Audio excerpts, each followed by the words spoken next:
Acosta. Sí, Doc, acá estoy, no le quería interrumpir, por eso no hablé. Bien, bueno, está. Entonces, para recordar un poquitito más el tema de las ventajas para recordar lo que hablamos ya el otro día con respecto al tema de las ventajas del control prenatal, eso es fundamental para poder tener un buen manejo y un buen control de la paciente. Eh, Recuerden que el control prenatal, digamos, es todo un conjunto de acciones médicas y asistenciales que consisten en entrevistas o en visitas que programadas con el equipo de salud, ¿sí? Equipo de salud, no solamente con el médico, ¿no? Con las enfermeras, muchas veces psicólogos, psicopedagogos, asistentes sociales, o sea, con el fin de controlar la evolución del embarazo y poder obtener una adecuada preparación, tanto para el parto como para la crianza de ese recién nacido, y que se hace con la finalidad de poder prevenir, diagnosticar y tratar todos aquellos factores que puedan condicionar la morbimortalidad tanto materna como perinatal. ¿Sí? Esa es la definición. Si ustedes le preguntan qué es el control prenatal, es eso, básicamente, ¿sí? ¿Cuáles son entonces los objetivos? Poder detectar las enfermedades en las mujeres que puedan afectar a la salud durante el embarazo, para así prevenir las complicaciones del embarazo y poder vigilar el crecimiento y la vitalidad fetal. Pero también el objetivo del control prenatal es disminuir todas aquellas molestias y síntomas que son propios del embarazo, pero que a la paciente le molesta, valga la redundancia, ¿sí? Que a veces lo toman como una enfermedad, y es simplemente por desconocimiento o por no poder nosotros ayudarle a mitigar, digamos, esos síntomas. Y por supuesto, prepararla físicamente y mentalmente para el momento más crucial de esto, que es el momento del parto, ¿sí? Recordamos lo que dijimos el otro día, 4 requisitos básicos: el control de embarazo debe ser precoz, en lo posible en el primer trimestre, debe ser periódico, ¿sí? O continuo, con un mínimo de 5 controles, pero no nos sirven controles. Controles tienen que ser en un tiempo prudencial de separación entre un control y otro, digamos. A mí no me sirve un primer control a las 12 semanas y después no tiene más ningún control hasta las 30 semanas y ahí arrancamos todos los controles. Los controles deben ser continuos, periódicos, ¿sí? Completo o integral, o sea, que abarque examen físico, examen de laboratorio, las inmunizaciones que están en la otra filmina, y que sea extenso o de amplia cobertura, es decir, que el control tiene que abarcar a todo tipo de pacientes: bajo riesgo, alto riesgo, adolescentes, añosas, con factores de riesgo, sin factores de riesgo, humildes, no humildes, digamos, ¿sí? Entonces, lo que tiene que contener, esto fíjenlo bien, ¿sí? Es todo lo que es el contenido básico: el examen físico, el control de la presión arterial, la medición, la altura uterina, el peso, ¿eh? Exámenes complementarios como ecografías y laboratorios que se van pidiendo según cada trimestre de embarazo, digamos. Las inmunizaciones, hoy en día sobre todo también con el auge del COVID, con la vacuna antigripal, todo lo que sea esquema de antitetánica, que en realidad usamos la triple bacteriana y luego la doble, eh, hepatitis B también, y la educación, en lo posible, hoy en día está un poco más limitado por todo esto del COVID, pero lo ideal es la educación a la pareja, o sea, a la paciente y a la pareja, o a la paciente y la persona que acompaña a esta paciente. A veces no hay una pareja presente, pero está la madre, que es la que siempre le acompaña en los controles. Entonces también debemos educar al entorno familiar más cercano, porque es el que influye y mucho, digamos, en que la paciente haga sus controles, en que cumpla con las indicaciones que se le dan. Doc, eh, sí, esos 5 controles que se tienen que hacer depende de cada paciente o cómo nosotros sabemos cada cuánto sería más o menos. primero que esos 5 controles es para lo que nosotros consideramos un embarazo de bajo riesgo. Es decir, cuando ustedes hacen la primer consulta con SAT por primera vez con la paciente, van a poder determinar si esa paciente se la puede catalogar como de bajo riesgo o de alto riesgo. Ya va a haber un teórico que van a tener, digamos, sobre eso, de cuándo nosotros podemos considerar o cuándo debemos empezar a considerar que la paciente es de alto riesgo, ¿sí?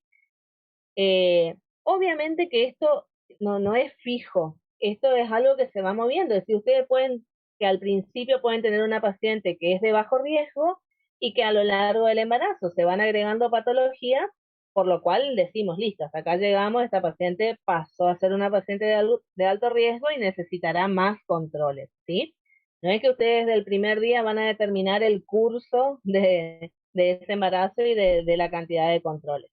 Claro. Hablamos de un embarazo de bajo riesgo, no ningún otro factor, y bueno, mínimamente 5 controles que sería estimativamente cada 40, 45 días, ¿sí?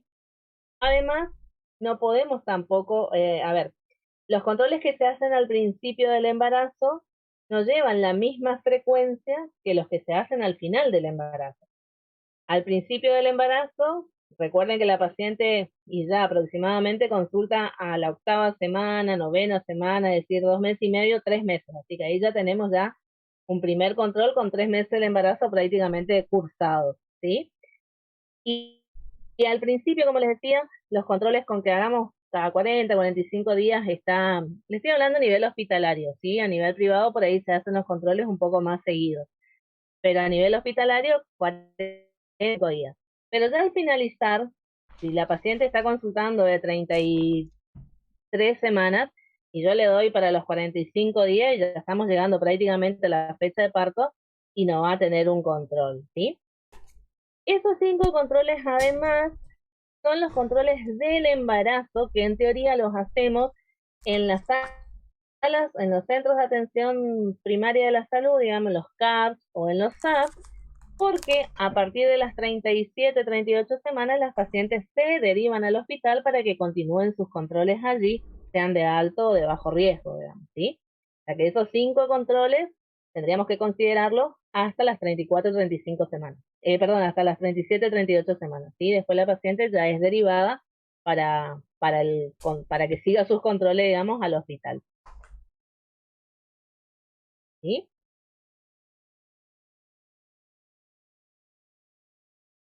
¿Otra duda? ¿Hasta acá? Yo no, Doc, gracias. No, Bien. Entonces, a ver, ahora no avanza. Ahí está. Esa es la historia clínica. Nosotros comúnmente le llamamos el carnet perinatal, ¿sí? Es la historia clínica perinatal del CLAP, junto con la OPS, digamos, y la OMS. Fíjense que esta historia, a ver, el dibujo es malo, pero bueno, es todo lo que puede entrar, digamos, haciendo una pantalla, nunca va a ser lo mismo que tener el papel Doc, físicamente, ¿sí? Doc, ahí en el grupo de WhatsApp mandé ese en PDF por si quieren verlo en sus celulares. Ah, buenísimo, fantástico. Es que en realidad no es si quieren, en realidad tienen que tener, porque la idea es ir trabajando. A ver, esto ustedes ven al principio y se marean con tantos redondos puntitos y demás, eh, pero en última instancia es lo que van a tener que llenar. Más, o sea, es más probable que tengan que llenar este carnet perinatal porque controlen un embarazo que una historia clínica de una paciente internada. Pero como las dos cosas ustedes tienen que aprender, la idea es ir dando uno y uno. O sea, en un práctico dar una historia clínica como si ustedes tuvieran una paciente que se interna en el hospital o que ya está internada, y en otro práctico poder completar, digamos, una historia clínica a una paciente que le está viniendo al consultorio para un control de embarazo, ¿sí? Entonces pueden ir teniendo más o menos el manejo de las dos situaciones. Por eso es que todos deben tener bajen un PDF, bajen el PDF de una de estas historias y después fotocopien como para poder ir completando ustedes y haciéndose la práctica, digamos, ¿sí? Esta historia clínica, eh, en la parte de adelante es igual. ¿Y por qué le digo así? Porque hay dos tipos de historias, ¿sí? La que dice listado de códigos es la historia que queda en la carpeta, o sea, es la historia que tienen en los hospitales cuando la paciente viene, ya sea finalizado el embarazo por alguna complicación, eh, a tener su parto, a tener su cesárea, o si se interna por alguna infección urinaria o lo que fuera, esta historia clínica se copia y es la que queda en la carpeta, y el que está del otro lado, que dice carnet perinatal, digamos, y tiene unas curvas, es una historia similar, pero que lleva a la paciente, ¿sí? La paciente no va a llevar un carnet con todos esos códigos porque no le sirve para nada. Y en el hospital no va a quedar ese otro carnet porque necesita los códigos que se completan en la primera hoja, digamos, ¿sí? Entonces, fíjense que arrancamos con los datos filiatorios básicos: nombre, apellido, domicilio, localidad y teléfono. Fíjense también que el espacio es muy pequeño, pero en esto también ustedes tienen que hacer hincapié en lo que yo les decía en la historia clínica. Domicilio, pregunten el domicilio, pregunten la calle, si no tienen número, anoten arriba en el espacio que le quede la historia clínica con un asterisco la manera de poder ubicarle a la paciente, ¿sí? Nosotros tenemos que poder encontrar a la paciente ante alguna situación que necesitemos. Entonces, más allá de que el espacio es pequeño, hagan con letra chiquitita y si es necesario un asterisco y arriba completamos los datos que pueda faltar. Todo lo que ustedes ven de amarillo, ¿sí? Significa de alto riesgo. Es decir, que cuando nosotros vamos completando algunas de esas cosas en amarillo, es porque significa que esa paciente es de riesgo. Mayor riesgo, menor riesgo, pero ya es de riesgo, digamos, ¿sí? Tenemos la fecha de nacimiento, día, mes y año, la edad, y ahí va a ver que de riesgo, obviamente la edad en años, ¿no es cierto? Y ahí van a ver que el circulito amarillo de riesgo significa menos de 15 años o más de 35 años. O sea que si yo tengo una mujer de 38 años, esa paciente ya tiene un riesgo que es la edad, ¿sí? Al lado hay un cuadrito que dice etnia, y ahí tenemos las distintas: etnia blanca, indígena, mestiza, negra. Y ahí también siempre hay unos desacuerdos, digamos, entre algunos profesionales y otros, que, a ver, hay algunos que consideran que porque uno tiene la piel más oscura, o sea, que es más morocho, es mestizo o es indígena. A ver, yo considero que más allá de que uno pueda hacer, o sea, el blanco no es esa persona blanca, de piel blanca simplemente, sino es la raza blanca. Nosotros somos de raza blanca, o sea, puede ser, no sé, que en algunas localidades, digamos, existan, o por ahí nosotros como somos zonas de donde vienen a estudiar de muchas localidades, de muchas provincias, podamos tener indígenas, podamos tener mestizos, pero la mayoría de las veces las personas son blancas, digamos, ¿sí? O sea, es la etnia, la raza es blanca, ¿sí? Ahí no importa, no, fíjense que todos los casilleritos están en blanco, o sea que no hay ninguna etnia en ese caso que sea como de riesgo, ¿sí? El cuadrito al lado nos dice alfabeta, obviamente que si no es alfabeta, no sabe leer, no sabe escribir, es una paciente de riesgo, y si sabe hacerlo, no lo será. En estudios van a ver ese redondito amarillo que ven, significa que no tiene ningún estudio, entonces es similar a lo anterior, digamos, en que no es alfabeta. Y después tenemos que marcar si es primario, secundario, universitario, y hay un cuadrito alargado ahí que ahí tienen que poner los años que cursó la paciente. Es decir, como yo le decía en la otra historia clínica, si la paciente fue hasta tercer año de la secundaria, listo, ponemos secundaria y ahí ponemos tercero. No es lo mismo la paciente que hizo el secundario incompleto, pero que fue hasta primer año, a la que fue hasta cuarto año. Fue incompleto, pero el nivel de educación va a ser diferente. En el cuadro de al lado tenemos el estado civil. Los estados posibles son casada, unión estable o unión de hecho, soltera, otros, y si vive sola o no. Entonces, los dos últimos que están en amarillo es soltera o viuda, por ejemplo, que podría ser otro estado civil, y está en amarillo justamente porque es de más riesgo. Y lo mismo que si vive sola, también es un factor de riesgo. No es lo mismo una embarazada que está acompañada, ya sea por la madre, la hermana, la abuela, la tía, quien sea, a la paciente que encima que está embarazada, encima que es adolescente, encima vive sola, o sea, ahí se van sumando los factores de riesgo, ¿sí? Al lado tenemos unos cuadritos que dicen lugar del control prenatal. Ahí se anota normalmente, no sé, CAP 10, CAP 8, Hospital de San Roque, o sea, donde se haga el control prenatal.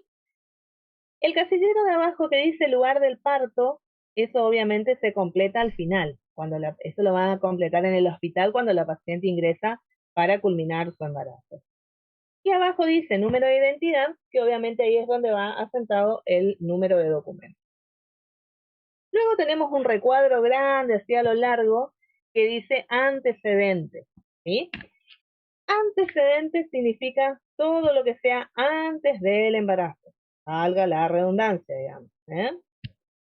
Entonces, toda esta parte que está acá, esto que más o menos le estoy queriendo marcar, eso es antecedentes, ¿sí? Y ahí tenemos antecedentes familiares, antecedentes personales. O sea, fíjense cómo está todo muy resumido, muy esquemático, eso que nosotros preguntamos y se nos hace largo en una historia clínica de ingreso hospitalario, ¿sí? Simplemente vamos a preguntar. A ver, hago hincapié en esto, porque generalmente miran la ficha y así como está en la ficha le preguntan al paciente, señora, ¿en su familia alguien tuvo tuberculosis o usted tuvo tuberculosis? Y la paciente ni sabe lo que es la tuberculosis. Yo todos, por supuesto. Pero entonces, recordamos, pregúntenle de manera que el paciente pueda ver o pueda entender si es que alguno en su familia tuvo o ellos tuvieron, ¿sí?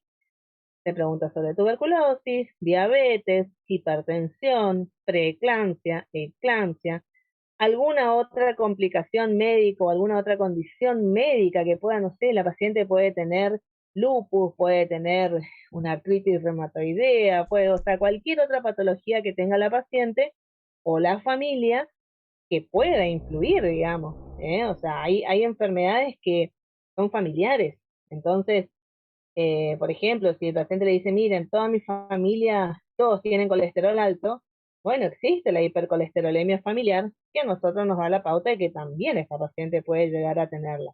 Entonces, anotaríamos también ahí como, o cualquier otra cardiopatía, por ejemplo, ¿sí? Que pueda haber.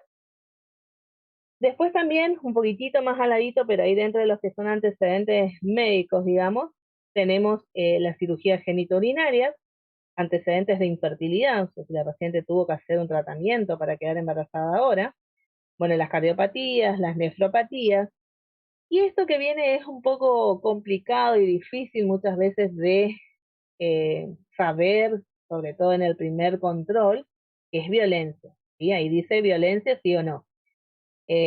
Habitualmente uno en el primer control, que es una paciente que la ve por primera vez, no le está preguntando si usted sufre violencia o no sufre violencia, salvo que la paciente venga y cuente, digamos, ¿sí?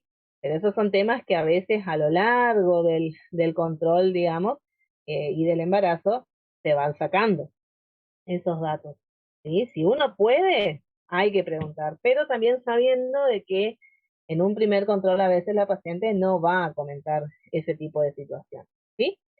Obviamente, repito, todo lo que está en amarillo, que sería, digamos, que sí está presente alguna de esas enfermedades, serían situaciones de riesgo. ¿Mm? Al lado tenemos antecedentes obstétricos. La palabra otra vez lo dice todo. Antecedentes, o sea, este embarazo no cuenta. Y eso es importante que tengan presente, porque acá es donde se confunden mucho, ¿sí? Siempre se están equivocando a la hora de completar esos recuadros porque consideran al embarazo actual también. Y esto es antecedentes obstétricos, ¿sí? Y fíjense, el cuadradito va a decir, claro, gestas previas. De ahí se desprende si tuvo un embarazo ectópico o no. Al ladito dice abortos y abajo partos. Si hubieron 3 abortos espontáneos consecutivos, ya es ese redondito que está de riesgo, digamos, ¿sí?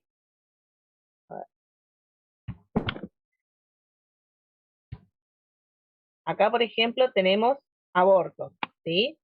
Y este redondito que está acá es cuando se desprende del cuadradito de arriba, cuando ya tuvo 3 abortos espontáneos y consecutivos, ya es un factor de riesgo. Acá tenemos partos vaginales o cesáreas. O sea, hay dos maneras. De parto sale una flecha hacia parto vaginal o hacia parto abdominal, que es la cesárea. Independientemente de si fue parto vaginal o fue cesárea, nos van a decir si estos partos que tuvo, digamos, fueron nacidos vivos o nacieron muertos. Obviamente nacieron muertos es de riesgo, ¿sí? Si nacieron vivos, si todavía viven o si es que fallecieron. Y si fallecieron, los vamos a dividir en si fallecieron durante la primera semana de vida o fallecieron después de la primera semana de vida. Todo esto nos puede ir dando la pauta del saber si es que en este embarazo puede volver a suceder alguna de esas situaciones. ¿Sí? Acá al costadito dice fin del embarazo anterior, no dice fin del parto. Acá se pone no el último embarazo. O sea que si el último embarazo fue un aborto, acá tenemos que poner esa fecha, digamos, ¿sí? Para poder calcular después el periodo intergenésico también. Y si es menor a un año, que es este cuadradito, menos de un año es un factor de riesgo. Hay que saber, hay que buscar la manera de preguntar si el embarazo fue planeado o no fue planeado, si fue buscado, te falló el método, fue de casualidad nomás que te quedaste, digamos, sí, o sea, como en chiste, tratar de saber si el embarazo fue planeado o no, porque también es importante. Y hay que diferenciar también un embarazo no planeado de un embarazo no deseado. Por ahí la verdad que no estuvo planeado, la paciente se quedó embarazada, pero está, una vez que se enteró que estaba embarazada, ahora lo quiere el embarazo y lo va a cuidar y hace todo lo que nosotros le pedimos y le decimos para cuidar ese embarazo. Distinto de aquella paciente que encima que no buscó, no quiere, y bueno, y que no tampoco fue capaz de hacer un aborto, pero no quiere el embarazo y lo lleva mal y no se controla a medias, hace los tratamientos a medias porque en realidad no quiere el embarazo, ¿sí?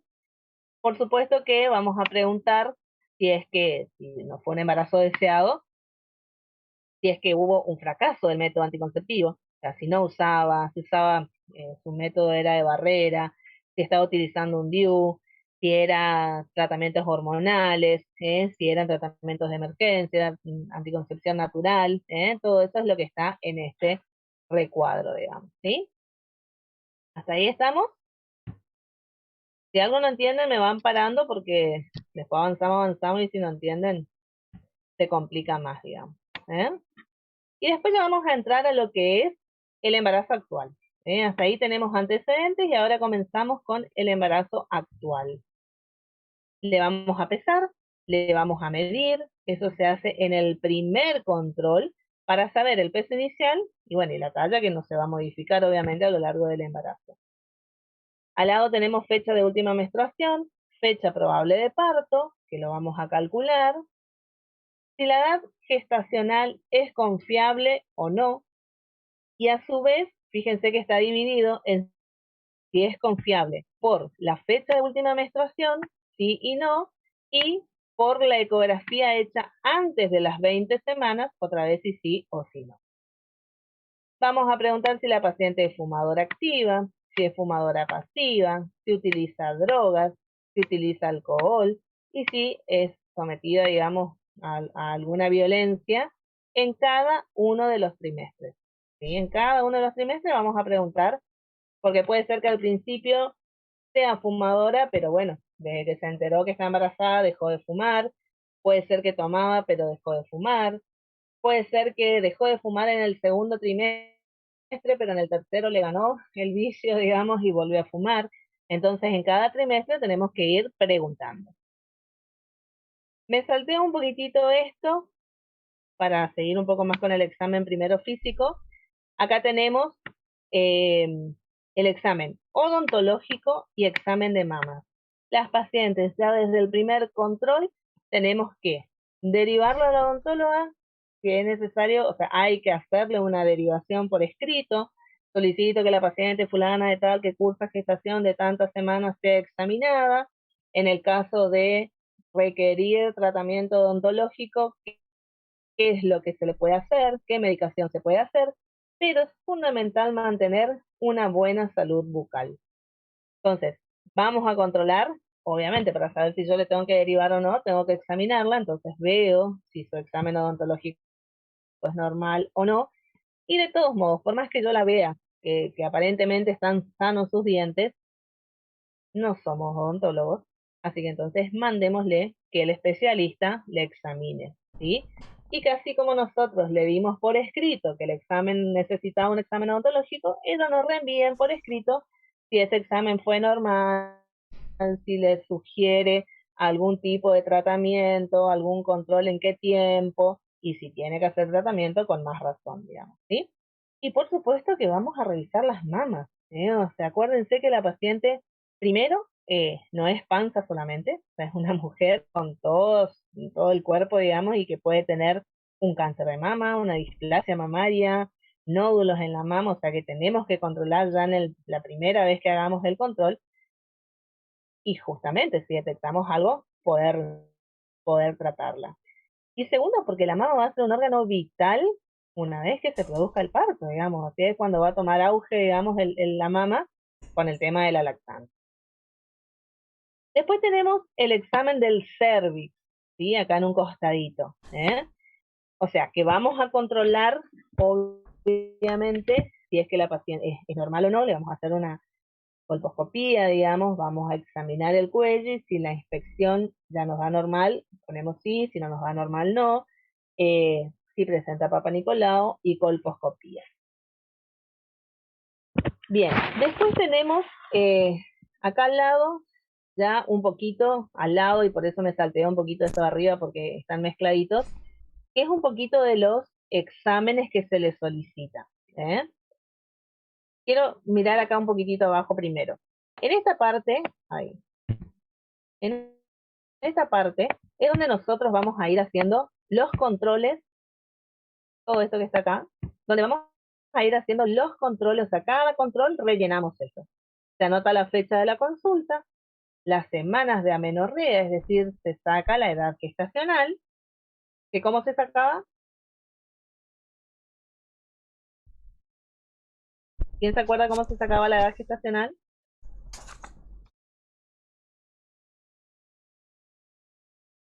Tenía varias fórmulas, ¿no? Por ejemplo, era 10 días Edad gestacional, edad gestacional. y edad Eso es fecha gestacional. probable de parto. Sí, perdón, se contaba, digamos, de la fecha de última menstruación, el último día, el primer día, hasta la fecha actual. Y se Ajá, dividía en 7. perfecto. Y la fecha probable de parto, ¿qué dijimos que íbamos a trabajar con cuál? Y con la que tenía la fórmula de 10 días, digamos. La, Ajá.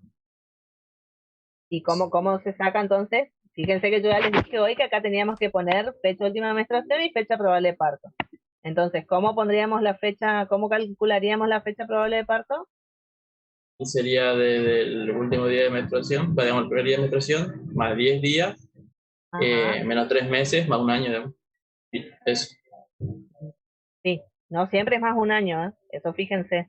Ah, eso, perdón, cuando sí, sí, estaba cerca de lo. El año no, siempre fijo, si más 10 días, menos 3 meses, bueno, el año lo vamos viendo, digamos, ¿sí? Estamos. Sí.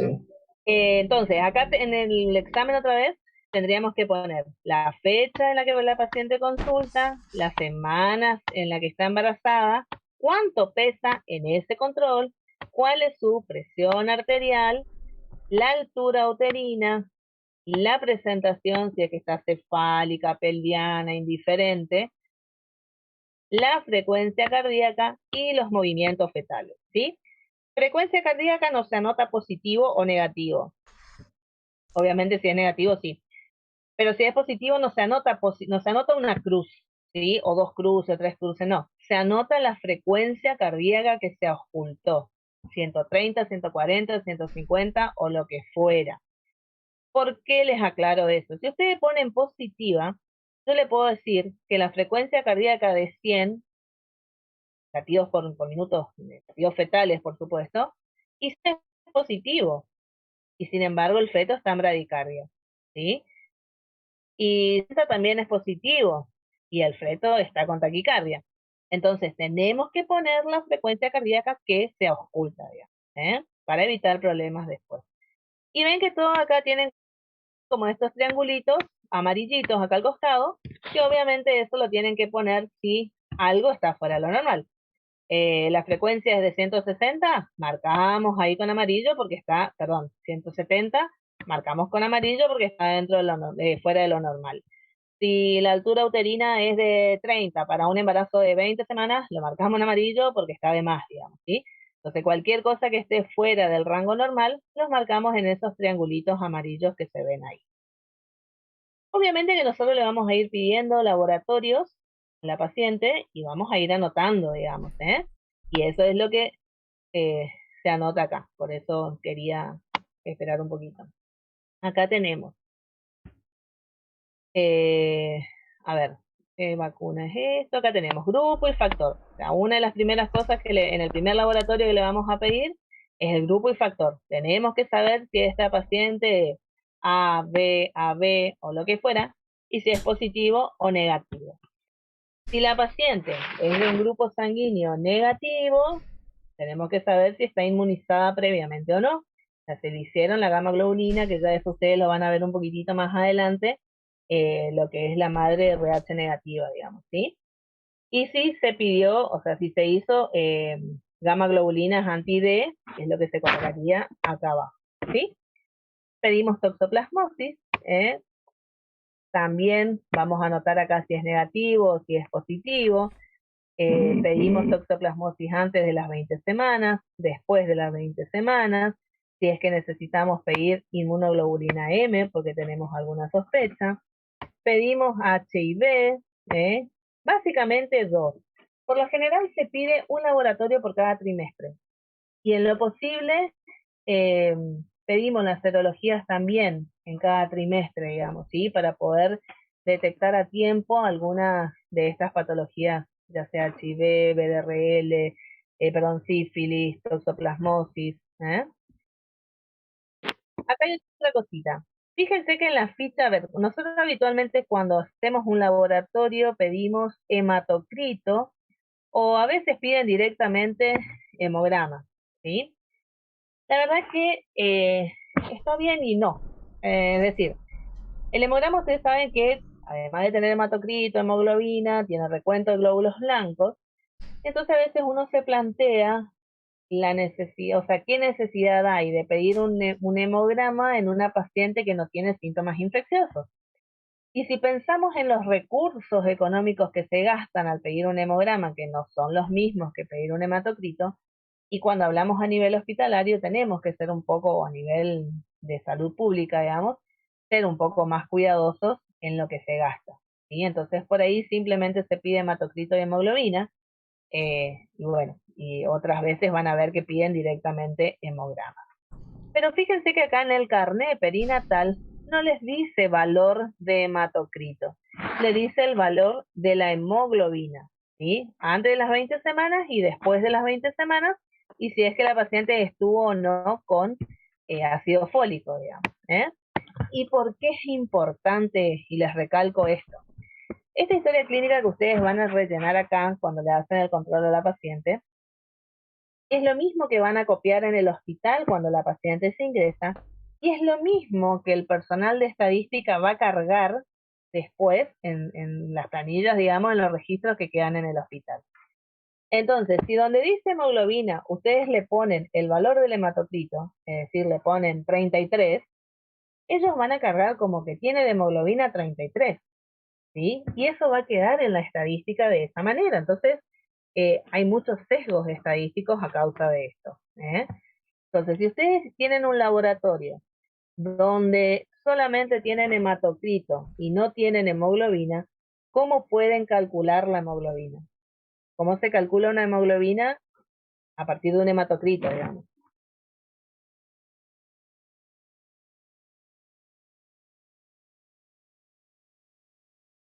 ¿Sí, Crick? ¿No sabe nadie?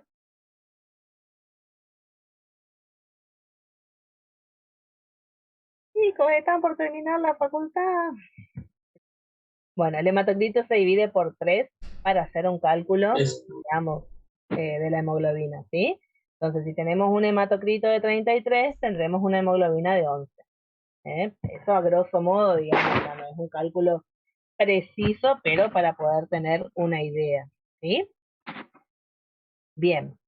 Y después tenemos también acá lo que es el recuadro para sífilis, o sea, a través de la BDRL, digamos, ¿sí? Todo lo que pedimos en cada uno de los trimestres para poder detectar la presencia de sífilis.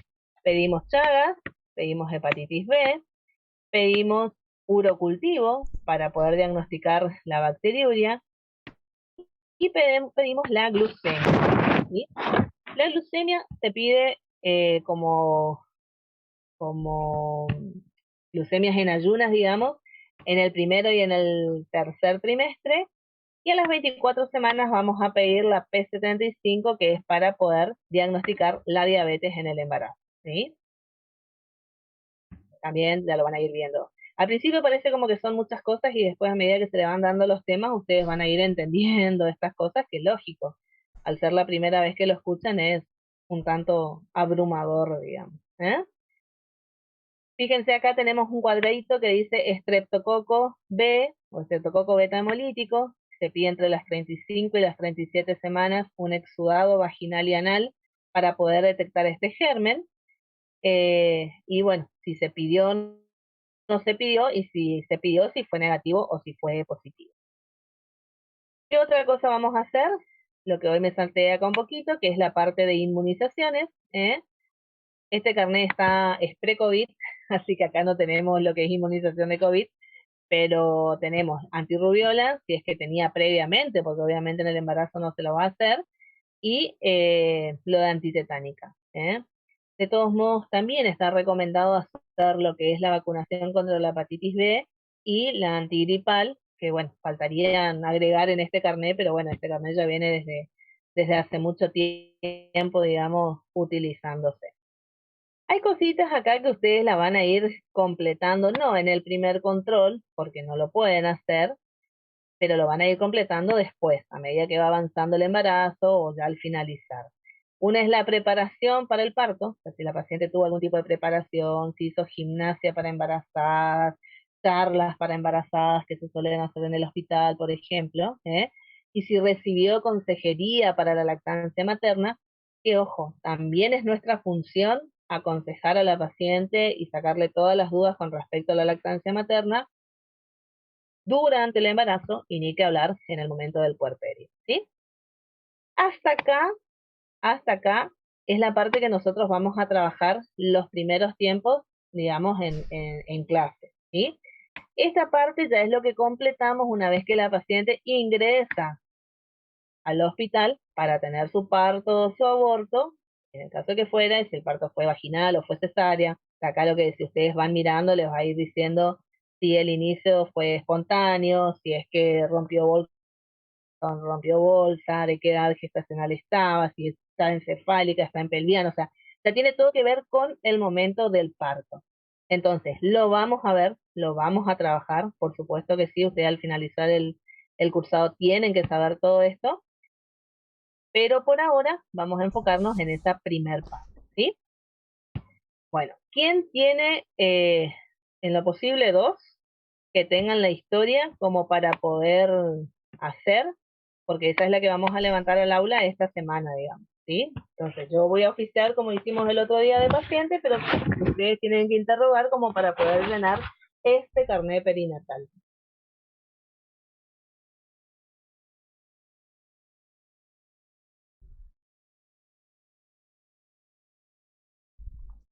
¿Quién se ofrece?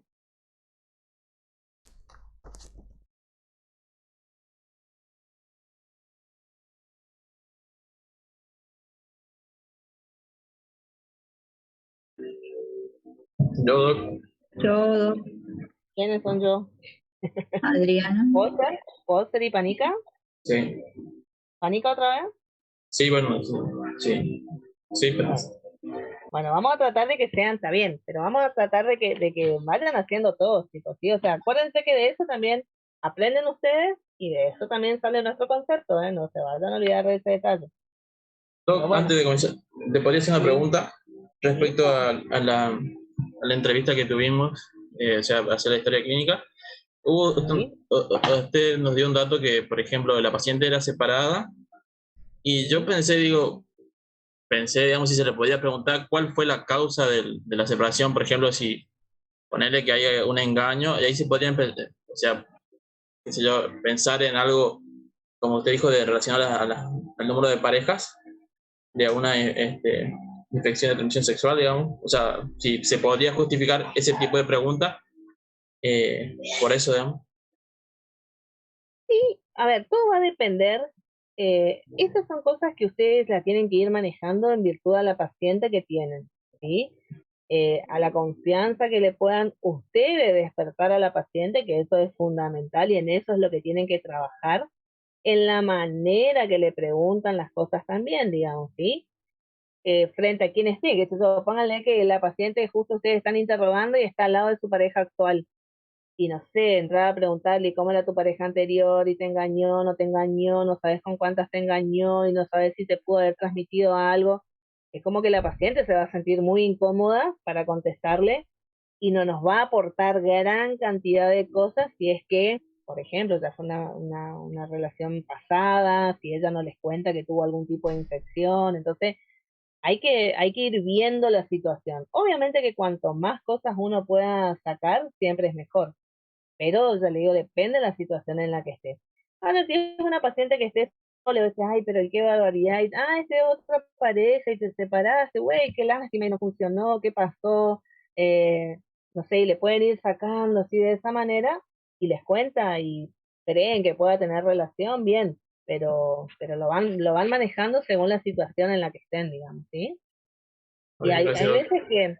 veces que son cosas que en el primer control es muy difícil, ¿sí? Lo mismo eso que yo le decía, los fumadores, eh, el fumar por ahí no es tan complicado, pero el tema de drogas, preguntarle, ¿vos te drogás? Es como que es fuerte, digamos, para cualquiera.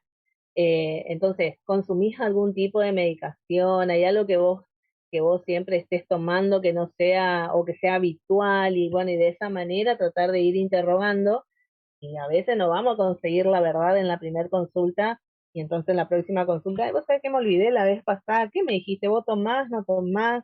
Y poder ir preguntando de esa manera también, digamos, ¿sí? Siempre que no Gracias. sea chisme, ¿eh? Siempre que no sea para, para chismosear, cuanto Claro, más cosas podamos sacar, mejor. justamente, digamos, o sea, yo quería, o sea, lo pensé, digamos, en preguntar, pero por eso, digamos, si tenía alguna justificación, o sea, yo lo quería justificar de ese modo, digamos, si es válido o como dice usted, capaz que no es relevante por la incomodidad que le generaría al paciente. Claro. Acuérdense ustedes también de que en teoría la historia clínica es algo dinámico.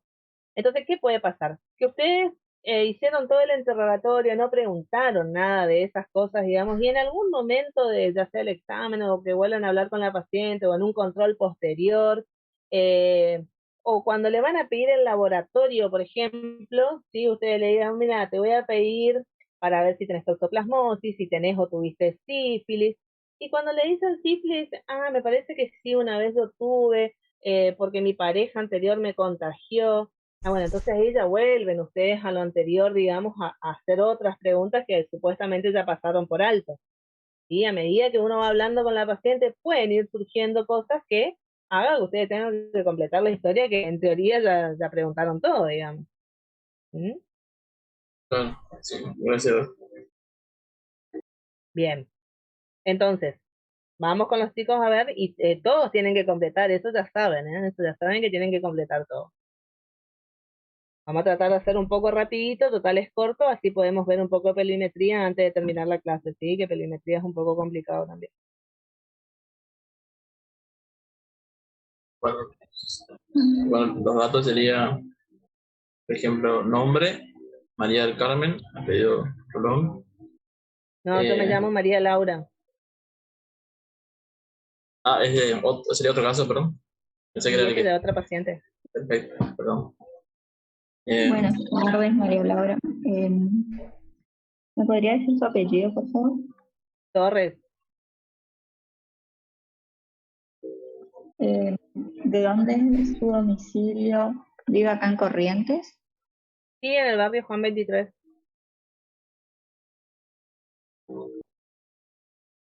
Bien, María Laura, ¿me podría dar su teléfono? Sí, 3794. ¿El mío o el de mi marido? El de usted. 67, Sí. 69, 04. Pero lo que pasa es que yo no siempre ando con mi teléfono, por eso le preguntaba. Bueno, si quiere puede darme el de su marido también. 3795, Sí. 74, 23, 12. Bien. Fecha de nacimiento, ¿me podría decir cuándo nació? El 30 de mayo del ¿De qué 83, año? 83. ¿Edad?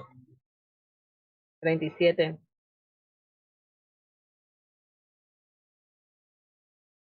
Disculpe, ¿hasta de dónde hizo la primaria, secundaria, terciaria?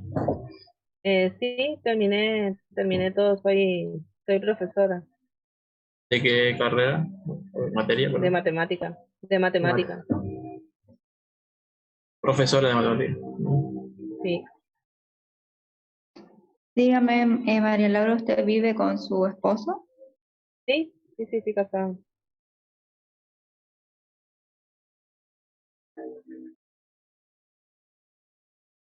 ¿Me podría dar su DNI? 30 millones, Sí. 451, 508. Doc, le hago una consulta. Acá, por ejemplo, ya que estamos haciendo un caso hipotético nomás, imaginario, acá la etnia, como dijo usted, como acá en Corriente, todo es blanco nomás. Sí, blanco.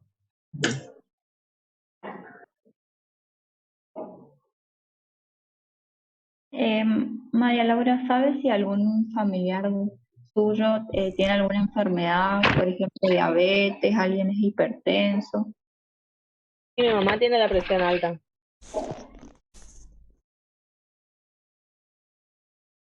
Y mi papá tiene diabetes.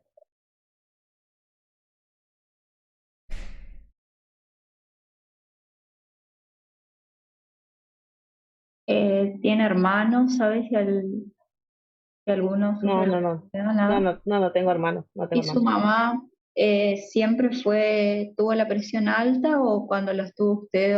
No, a los 56 años más o menos le apareció 56, 57 por ahí. Bien. ¿Y usted tiene presión alta, alguna enfermedad? ¿No sabe? No, que yo sepa, no. Pero si hizo De alguna vez un enfermedad, control, sí, de enfermedad, no. tiene algún tipo de... No sé Perdón, cuándo que no. Si fue alguna vez al médico por algún síntoma o signo, algún momento previo a esto. que no sea por el embarazo. Exactamente, sí. Y o sea, yo tengo cirugías, pero por eso no, o sea, otra cosa por ¿Qué otra cosa cirugía? sí no fui. ¿Qué cirugía Me operé tiene? la vesícula, ¿Hace cuánto fue eso? 20 años por ahí tenía cuando me operé.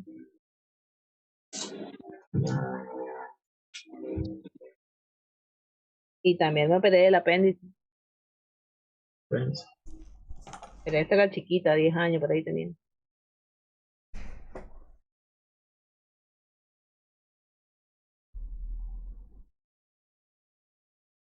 Doc, acá una pregunta así, capaz que un poco fuerte, pero por ejemplo, si así por ejemplo, VIH, por ejemplo, se le pregunta así nomás, o cómo eso, cómo sería el tacto para Para decir, completar para completar lo que está ahí abajo, claro, aparte de eso, no, eso se ¿cómo? completa con los laboratorios que la paciente le lleve. Perfecto, perfecto. O sea, toda esa parte, digamos, desde, a ver, espera que le voy a marcar más o menos.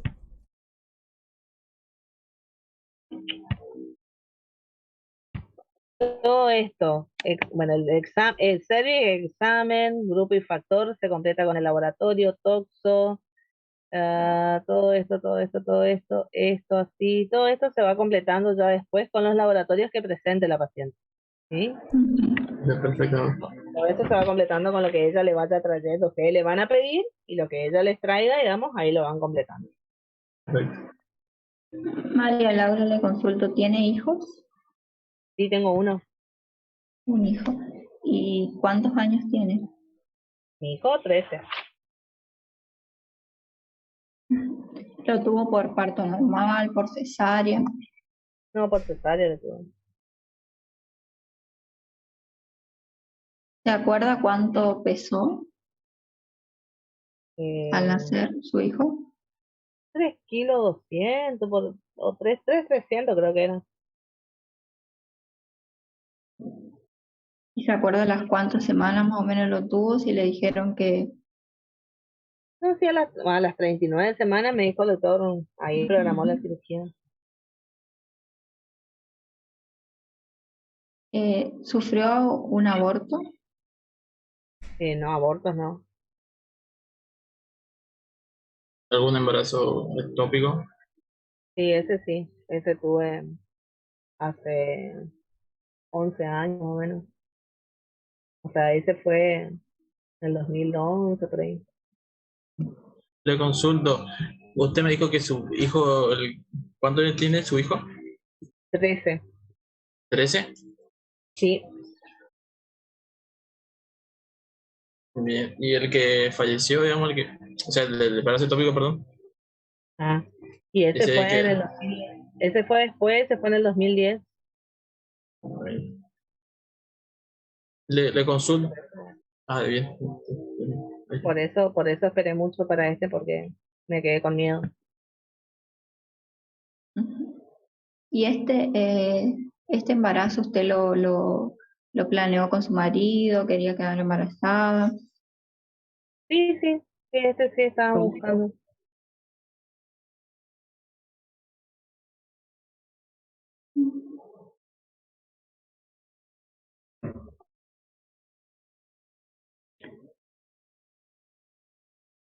María Laura, ¿usted fuma, toma Sí, alcohol? fumaba hasta que me enteré que estaba embarazada. Cuando me hice mi test que me dio positivo, ahí dejé de fumar. ¿Y fumaba hace mucho o hace cuántos años Y más o menos sí, fuma? Más o sí, menos. hace mucho, desde los 17 18 años más o menos. Desde que terminé la escuela, o sea, cuando empecé a estudiar, ahí empecé a fumar. ¿Y alcohol? No, eso ¿Consume? los fines de semana, nomás así cuando salía, cuando me juntaba así con mis amigos, o así con mi esposo. Eso. ¿Y sigue consumiendo alcohol o No, ahora no, ahora ya que no? estoy embarazada.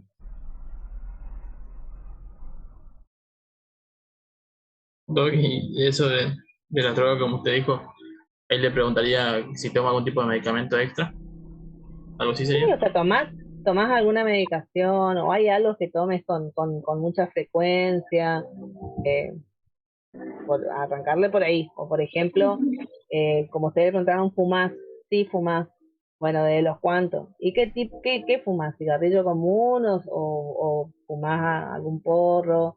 ¿Alguna vez probaste? Como preguntando, así como en chiste, como queriendo saber, nomás como no dándole tanta importancia, digamos, para que el otro se sienta en confianza de contar, digamos, ¿sí?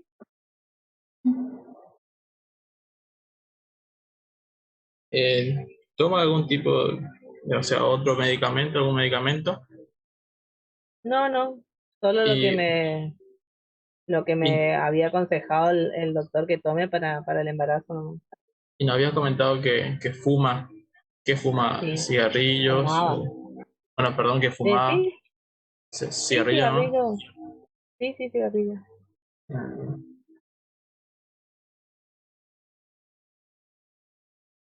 entonces, Doc, ahí, por ejemplo, si nos llegase a preguntar así directamente, solamente por eso podríamos descartar que no se droga, digamos. Sí, O- sí, por ahí en ese primer control, por eso le digo, sí. Lo importante en estas cosas es que ustedes lo tomen, o sea, que ustedes al preguntar, la paciente sienta como que es algo común.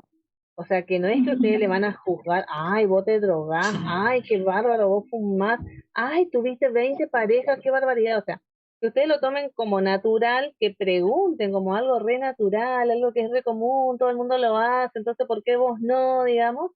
Porque es la manera en que la paciente se va a sentir así como más más cómoda para contestar. Si usted le preguntan, ¿te drogas? ¿Fumás? No sé, ¿tomás alcohol? No, ¿y qué solés tomar cuando salís? O sea, ¿te gusta la cerveza? ¿Te gusta el vino? ¿Te gusta el whisky? No sé, ¿tomás vodka? ¿Te preparas tragos? ¿Tomás gaseosa? ¿Tomás agua? O sea, te digo como que algo natural que todo el mundo lo hace. Donde el paciente o donde la persona en realidad por lo general se siente juzgado, no se siente cómodo. Entonces, en la medida que ustedes naturalicen la situación, ya sabemos que nosotros lo buscamos con otra finalidad. De la manera que ustedes naturalicen, ustedes no están por ir a denunciarlo a la paciente porque se droga, ustedes no están por ir a iniciarle un juicio porque toma alcohol y nada por el estilo. Y esa es la sensación que el paciente tiene que tener, ¿sí? Entonces va a haber esa confianza para poder contarle estas cosas, ¿sí? Porque a ustedes mismos, si alguien viene y le dice, che, vos te drogás, ¿y qué le van a decir ustedes? Sí, yo me drogo. No, no le van a decir me drogo. No, nada que ver, ¿cómo voy a drogarme? Encima estoy estudiando medicina y por ahí, recontra, digamos. Entonces, en la medida en que ustedes lo naturalicen a la situación, que no significa que esté bien, pero en la medida que ustedes lo naturalizan, se van a animar a contarlo, ¿sí? María Laura, ¿recuerda la última vez, la fecha de su menstruación? De su última menstruación. Sí, el 12 de enero.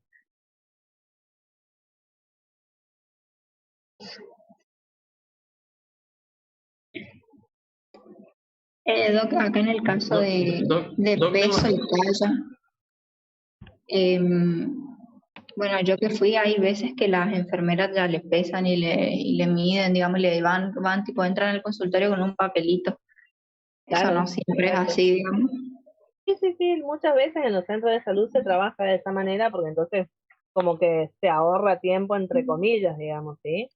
La paciente mide 1,60 m y pesa 64 kilos. Doc, yo tengo una consulta, pero es así como personal mía, ¿no? Por ese hombre, digamos. Eh, por ejemplo, ahí le preguntó la última fecha de su menstruación y yo, por ejemplo, a mí si no me especificarían si es el primer día o el último día, yo capaz no estoy muy familiarizado porque no tengo eso. Porque no Eh, menstruas. claro, y entonces yo no, es algo ignorancia mía Pero nomás. estás por ser Y por médico eso, y estudiaste ginecología, así que eso no es excusa. por eso, o sea, a lo que voy es que, por ejemplo, le pregunto a mi paciente y ella ya asume que es el primer día de su última menstruación, ¿así es o no? No, O sea, ¿te acordás cuándo fue la última vez que menstruaste? ¿Te acordás cuándo fue la última vez que te bajó la menstruación? Y ponele que te diga así el 20 de enero. ¿Ese día ¿eh? empezaste a menstruar o ese día terminó tu menstruación? Eso, porque ¿Sí? yo, por ejemplo, así, Claro. un rango, Porque digamos. si, es más, si vos a la paciente le decís, ¿cuál fue el primer día de tu última menstruación? Hasta capaz que se pierdan, digamos, ¿sí? Entonces, separarle la pregunta. ¿Te acordás cuándo fue la última vez que menstruaste? Y cuando les da una fecha, si les da una fecha, ahí empezaste a menstruar o ahí terminó tu menstruación. Porque hay pacientes que cuando ustedes le preguntan cuándo fue la última vez que menstruó, les dice el último día, ¿eh? No Claro, eso sabía. voy, Ellos no asumen nada. a eso Claro, voy, ellos no digamos, asumen para la eso. fórmula. No, no, no, no. No, hay pacientes que les da la fecha sí, que es el último día, o sea, cuando ellos terminaron de menstruar. Entonces tienen que Eso. preguntar ustedes, ¿pero ahí empezaste o ahí terminó? Entonces ahí, no, no, no, ahí terminé. Ah, bueno, ¿y cuándo empezaste? No, no, y no me acuerdo. Y bueno, pero ¿cuántos días te suele durar tu menstruación? 5 días. Ah, bueno, entonces ahí le calculan. Si el 20 le está diciendo ella, bueno, el 15 más o menos habrá empezado a menstruar, digamos, ¿sí? Perfecto. Fecha de última menstruación, 15. Esa duda que tenía, porque la verdad que yo no la entendía porque Claro. algo mío Está nomás. bien, Pero sí, está bien, gracias. no, está bien, es que, a ver, esas dudas que por ahí pueden parecerle tontas y hasta que le pueden dar vergüenza preguntar, es acá donde tienen que preguntar, chicos, o sea, es acá donde se tienen que sacar esas dudas, porque si no, así es como cometen los errores después, digamos. Van a decir, vos no cursaste obstetricia o qué te van a decir. Ah, gracias.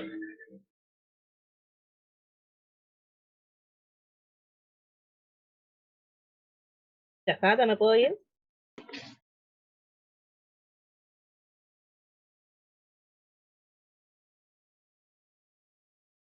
Em, yo a ella le pediría que hables de estudios. Bueno, pero a ver, Vos me preguntaste la fecha de la última menstruación, ¿sí? ¿Sacaste la fecha probable de parto o no?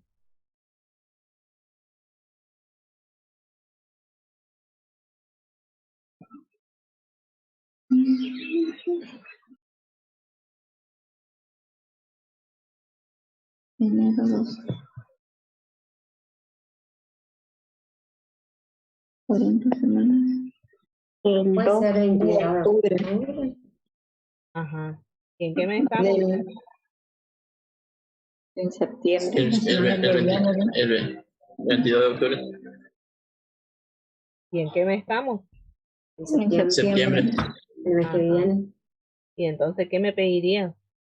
¿Me pedirías todos los estudios que pedirías en el primer control? ¿De cuántas semanas más o menos estaríamos, más o menos no, de cuántas semanas estaríamos de embarazo? 36 semanas. 36, 37 semanas. 36 semanas y 2 días, si hacen bien la cuenta, digamos, ¿sí? Entonces, si estamos en 36 semanas, ¿no les resulta raro que la paciente esté viniendo por primera vez a un control? Súper raro. Sí. La verdad que sí, Entonces, muy fíjense raro. por qué es tan importante calcular lo primero que tienen que hacer, así como hacíamos para la historia clínica, lo primero que tenemos que hacer es fecha de última menstruación, calcular la fecha probable de parto y sacar la edad gestacional. Porque la paciente está viniendo, no sé, yo no pregunté todavía, o sea, ustedes no preguntaron todavía si la paciente ya se controló, no se controló, si se controló, cuántos controles se hizo, si no se controló, por qué no se controló. Entonces, pero si yo sé que viene a las 36 semanas de embarazo por primera vez a donde yo estoy, algo está pasando. Capaz que un embarazo no controlado y yo estoy con que yo le pediría los estudios. No, no, primero veamos en qué situación estamos, digamos, ¿sí? Con esta paciente.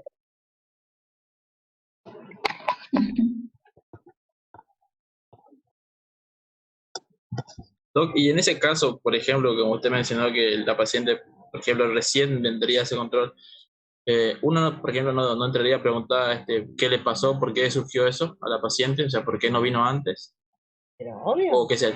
Eso. obvio, pero por eso, vos no sabés si la paciente no se controló, vos no le preguntaste Eso. todavía.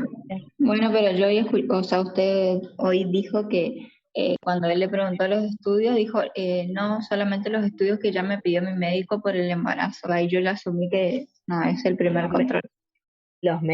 Sí, los medicamentos me preguntó él. Si yo estaba tomando algo y le dije solamente los medicamentos Ajá. que me pidió el médico, digamos, que me recetó el médico durante el embarazo. Eso no le pregunto. María Laura, ¿y qué medicamentos, cuando usted me dijo que le recetaron por el embarazo, qué medicamentos le recetaron? Y ahora ¿Se estoy tomando acuerdan? hierro Ujú. y eso nomás.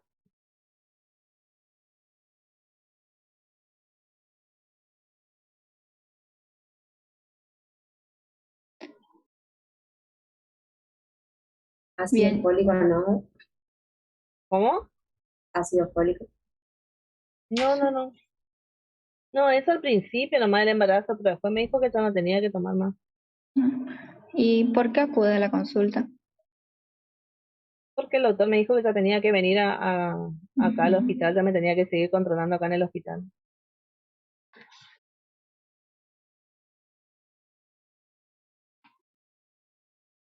Paramos acá y consulto. De lo que hasta ahora ustedes vinieron viendo, preguntando a esta paciente. ¿Esta paciente es de riesgo, bajo riesgo, moderado riesgo? ¿Tiene algo de riesgo? La edad ya es un factor de riesgo. Ajá. Y los antecedentes Antecedentes también. familiares de diabetes e hipertensión. Diabetes, hipertensión de la mamá. Mm, es un factor a tener en cuenta, ¿sí? Acuérdense que la madre tenga hipertensión no significa que ella lo va a tener y que el padre tenga diabetes no significa que ella lo vaya a tener. A esta altura ya debió o no haber tenido una serie de controles que hacían de que o ya haya detectado usted la diabetes o la hipertensión, digamos, ¿sí? O sea que eso es un factor importante a tener en cuenta para el que va a controlar el embarazo y demás, pero no es un factor de riesgo para que hoy me deriven, hoy 36 semanas, me manden a que siga controlándome en el hospital, digamos, ¿sí? Ujú. ¿Qué otra cosa más tiene?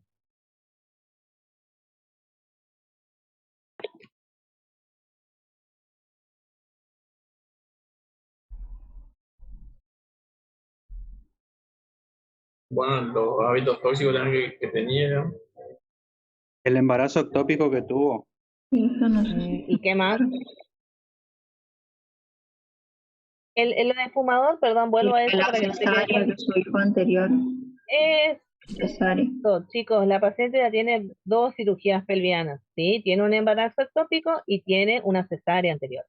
Si bien es cierto que el embarazo ectópico no le va a influir en en cómo va a culminar esta gestación, si va a culminar por cesárea o va a culminar con parto, porque al no tocarse el útero, digamos, no tiene ninguna implicancia, pero ya es una cirugía también a tener en cuenta, ¿sí? La paciente tiene una cesárea anterior, entonces se va a tener que ver, evaluar si es que la paciente va a tener un parto o va a tener una cesárea. Y eso, por ejemplo, es algo que ustedes tampoco preguntaron, ¿sí? Si por qué fue la cesárea anterior, digamos. Ujú. Cuando usted a la paciente le dice, tuve por cesárea, ahí nomás, ¿y por qué fue la cesárea? ¿Por qué te hicieron la cesárea? Es lo primero que tienen que preguntar cuando la paciente le dice que tuvo una cesárea. Perdí un embarazo. Ay, ¿de cuánto tiempo estabas? ¿Y sabes? ¿Te dijeron en algún momento por qué lo perdiste? No. ¿Tenés un embarazo ectópico? Ay, ¿te acordás de cuántas semanas estabas cuando te diagnosticaron ese embarazo ectópico?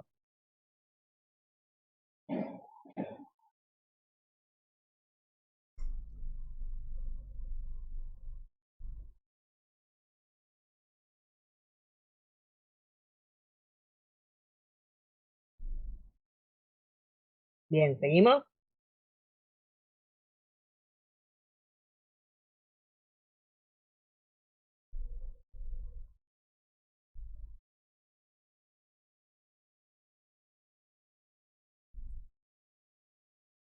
Bueno, y hasta Sí, ahora ustedes sí, siguen sí, sin sí. saber si la paciente tiene controles o no. Y, claro, o sea, por ejemplo, eso, si no sabemos, digamos, por el caso de que todavía no le preguntamos, pero eso Eh, no sé. yo le preguntaría si su doctor le dio Eso. alguna ficha de control, si tiene su Claro, carpetita. exacto. ¿Tenés algunos estudios? A ver, contame. ¿Qué estuviste haciendo hasta ahora? ¿Te hiciste controles? Sí, me hice controles. ¿Y el doctor dónde te controlaba? ¿En la salita? Esto tampoco preguntaron. Sí, acuérdense que allá arriba, lugar de control prenatal. ¿En qué salita te controlaste? Ah, en el CAPS 8. Ah, ¿y quién te controlaba? ¿Te acordás el nombre de tu doctor? Fulano. Ah, como para preguntar aunque ustedes no le conozcan, pero es para entrar en confianza con la paciente. ¿Te hiciste estudios ahora? Sí, sí, a ver, mostrame qué estudios tenés. ¿El doctor te hizo una fichita o no? Sí, me hizo una fichita, pero quedaba en el consultorio. Ah, ¿y a vos no te dio nada? No, no, no me dio nada. Y bueno, pero ¿te acordás más o menos en cada control, cada cuánto más o menos te controlabas? Y me controlaba una vez al mes, una vez cada 40 días, una vez cada 2 meses, no sé lo que les cuente. ¿Y qué te hacían en ese control? Me pesaba, me medía, me controlaba, le escuchaba al bebé, me tocaba la panza, o no sé, o no me hacía nada, no sé, eso dependerá de cada paciente, digamos, ¿sí? Eh, ¿Y qué te decía el doctor? ¿Que estaba yendo bien tu embarazo? Sí, estaba yendo bien. O sea, cuando ustedes no tienen físicamente el carné para mirar, tienen que tratar de deducir si los controles más o menos estaban correctos o no, si tenía todas las cosas que debería haber tenido. Bueno, no es lo mismo, obviamente, que tener el carnet ahí en la mano y verlo, pero no es lo mismo tampoco que no tengo nada, no sé nada, no pregunté nada, entonces no tengo idea de lo que era esta paciente en su control de embarazo, digamos, ¿sí? Si hiciste estudios, sí, tenés los análisis, a ver, mostrame, vamos a mirar todos los análisis. Miramos los primeros, los segundos, los terceros, te hiciste ecografía, ¿cuántas ecografías? Tantas, ah, bueno, a ver, mostrame.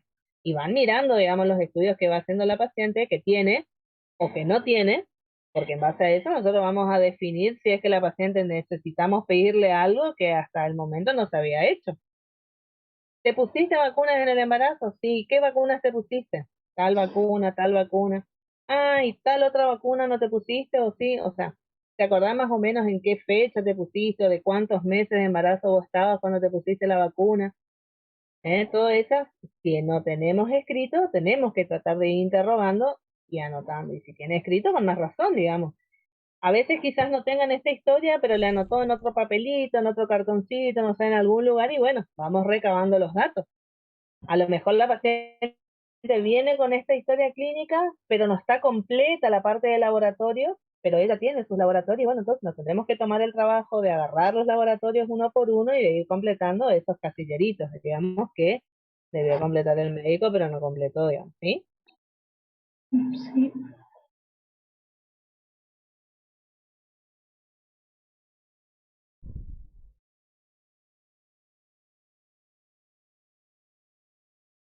¿Tienen alguna duda hasta ahí?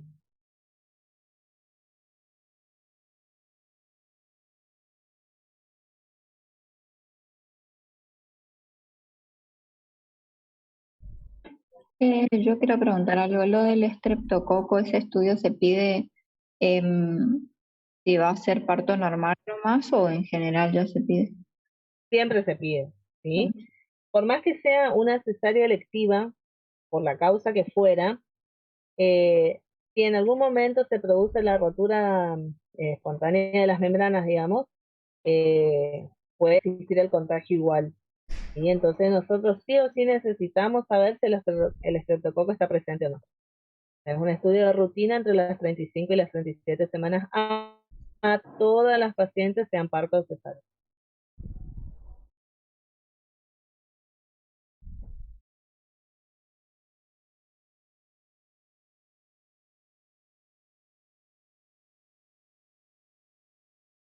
Vieron que así como está en una historia, así como resumida, parece como que es re fácil completar. La verdad que está mucho más corto de lo que tendríamos que preguntar. Van a haber cosas que nosotros preguntamos y que no tenemos como dónde anotarlas, eh, pero que es importante preguntar de todos modos, ¿sí? No sé, esa parte que estuvieron interrogando a medias, pero bueno, que ya vamos a ir aprendiendo también, quiero que lo escriban, digamos, después, que lo levanten en el aula, ¿sí?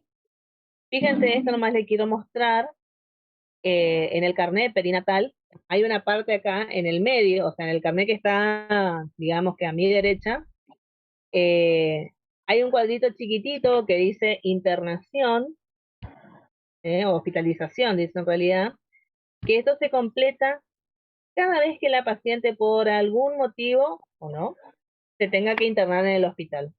Se internó por una infección urinaria, se internó para control de la diabetes, se internó, no sé, por lo que fuera, que requirió hospitalización, solamente ahí se completa, ¿sí? El motivo, el día, el mes, el año, digamos, en que se internó la paciente. Si la paciente no estuvo internada, ahí no se completa. Y acá abajo, fíjense que es importante, pero es tan chiquitito ese lugar que yo por lo general le suelo adjuntar una hoja en blanco, digamos, atrás, porque dice observaciones y exámenes complementarios, ¿sí? Siempre yo le digo a los alumnos, lo que está escrito es lo que vale. Si ustedes no escribieron, no vale, ¿sí? O sea que si ustedes le dicen, señora, tiene que tomar 2 pastillas de hierro por día porque usted está anémica, y ustedes no escribieron ahí, en ese espacio, digamos, y la paciente después viene y le dice, pero no, doctor, usted no me dijo nada, usted no me dijo, o yo no me acuerdo que usted me haya dicho, y bueno, no está escrito, por más que ustedes juren y rejuren de que le dijeron, no está escrito. Señora, usted tiene que hacer reposo porque está con contracción, entonces se indica reposo absoluto. Y resulta que la paciente después viene pariendo y va a decir, el médico no me dijo que yo tenía que hacer el reposo. ¿Sí? Está escrito. Yo le dije, señor, y le mostré que yo le indicaba reposo absoluto.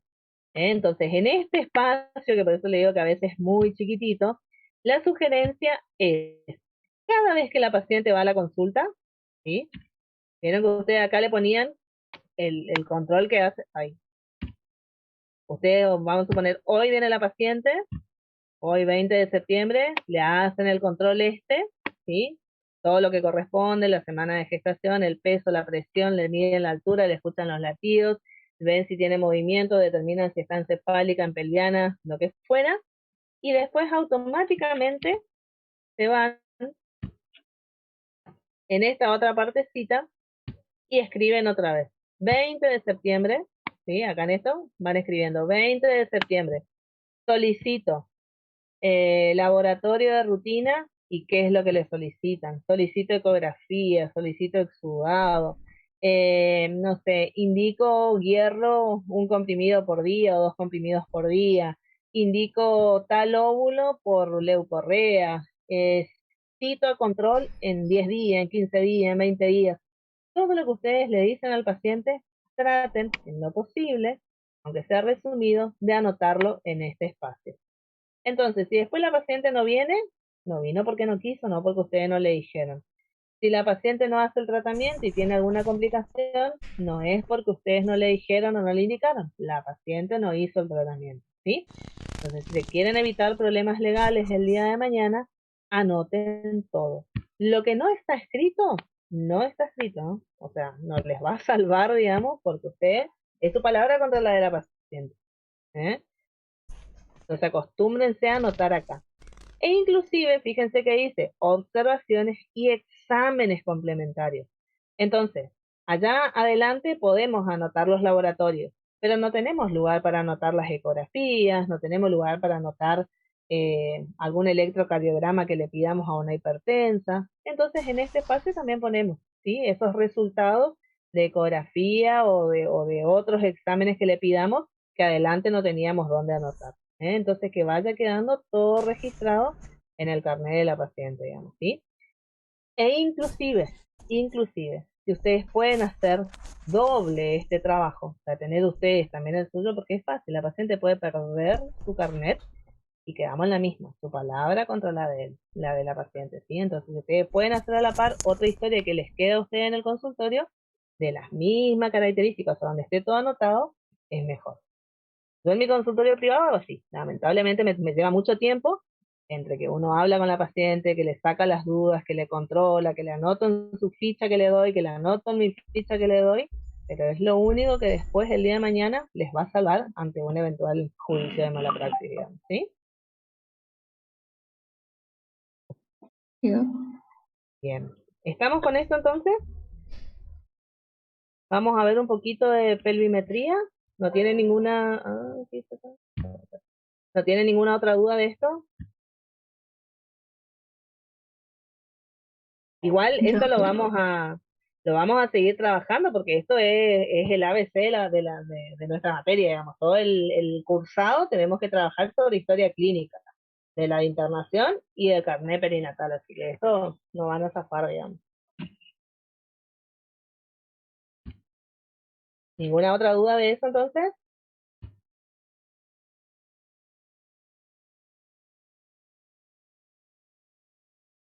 No. Qué feo que es hablarle a la nada. No veo sus caras. Qué bárbaro. Bueno. Entonces, con respecto a la pelvis, ¿sí? Nosotros lo que vamos a ver un poquito, o sea, hay unos cuantos temas acá en esta clase de hoy, digamos, porque tenemos pelvimetría, bueno, tenemos los planos de Hodge y demás, pero con respecto a la pelvis ósea, ustedes saben que es la región anatómica de la parte inferior del tronco, ¿sí? Que está formada por 4 huesos, o sea, los 2 coxales, el sacro y el coxis, ¿sí? Hay una línea imaginaria, ¿sí?, que se extiende desde el promontorio por detrás, las líneas innominadas y el borde superior de la sínfisis pubiana, que es la que nos va a permitir separar a la pelvis ósea, como ustedes ven en esta imagen acá al costado, en una pelvis falsa o una pelvis superior, digamos, y en una pelvis verdadera, ¿sí? Entonces, esta línea, que vendría a ser esa que se extiende promontorio, líneas innominadas y borde superior de la sínfisis, nos divide en esto que es una pelvis falsa. ¿Y por qué es falsa? Porque en realidad solamente tiene partes óseas hacia atrás y hacia los costados. Adelante es todo tejido blando, digamos, ¿sí? Y en una pelvis verdadera, la pelvis menor, la pelvis que realmente nos interesa estudiar, porque es la que tiene importancia a nivel obstétrico, digamos, ¿sí? Bien. Entonces, vamos a enfocarnos en lo que es la pelvis menor, ¿eh? La pelvis menor a su vez va a tener un estrecho superior una excavación y un estrecho inferior. Esto es anatomía, esto es recordar lo que vieron allá en primer año, pero que para nosotros es sumamente importante para el momento del parto, por supuesto, ¿sí?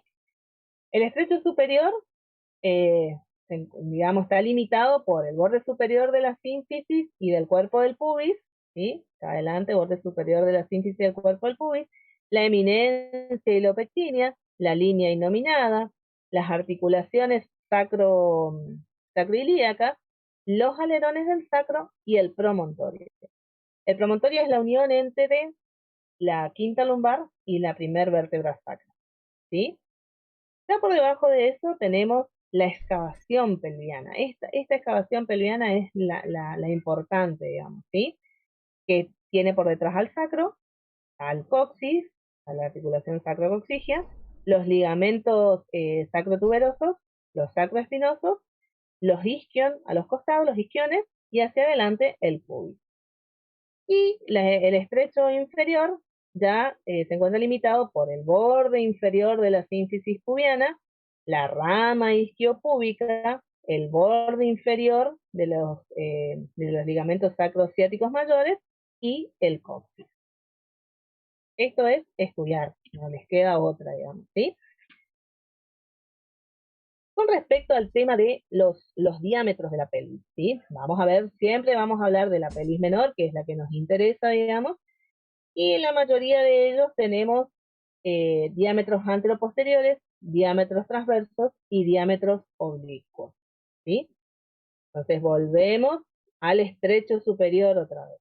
Y en el estrecho superior, dentro de los diámetros anteros posteriores, vamos a tener tres, ¿sí? Uno abajo del otro, digamos, ¿sí?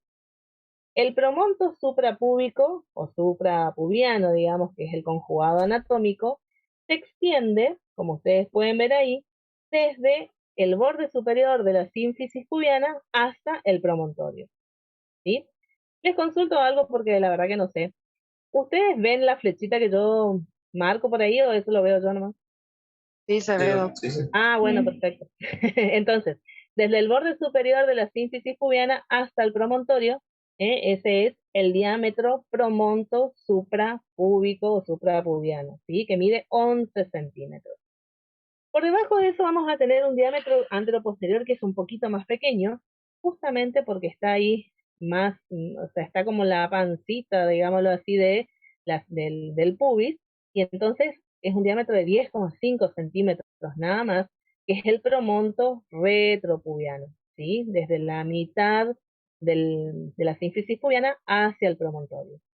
Y hacia abajo, el promonto subpubiano, porque se extiende desde abajo del pubis, subpubiano, promonto subpubiano, o conjugado diagonal, que mide entre 12 y 13 centímetros. De los diámetros transversos, siempre estamos hablando, digamos, del estrecho superior, vamos a tener dos, el transverso útil y el transverso anatómico, ¿sí? El transverso útil mide entre 12,5 y 13 centímetros, perdón, ¿sí? Que se extiende desde el punto medio de la línea inominada derecha a la línea inominada izquierda, ¿sí? Y mide, sí, 12,5, 13 centímetros es lo que habitualmente lo consideramos, ¿sí? Este, este, mm, este diámetro, digamos, transverso, se encuentra como a mitad de distancia, como una línea imaginaria, siempre estamos hablando de líneas imaginarias, como a mitad de distancia entre la sínfisis pubiana hacia adelante y la articulación sacrocoxigia hacia atrás, digamos, ¿sí?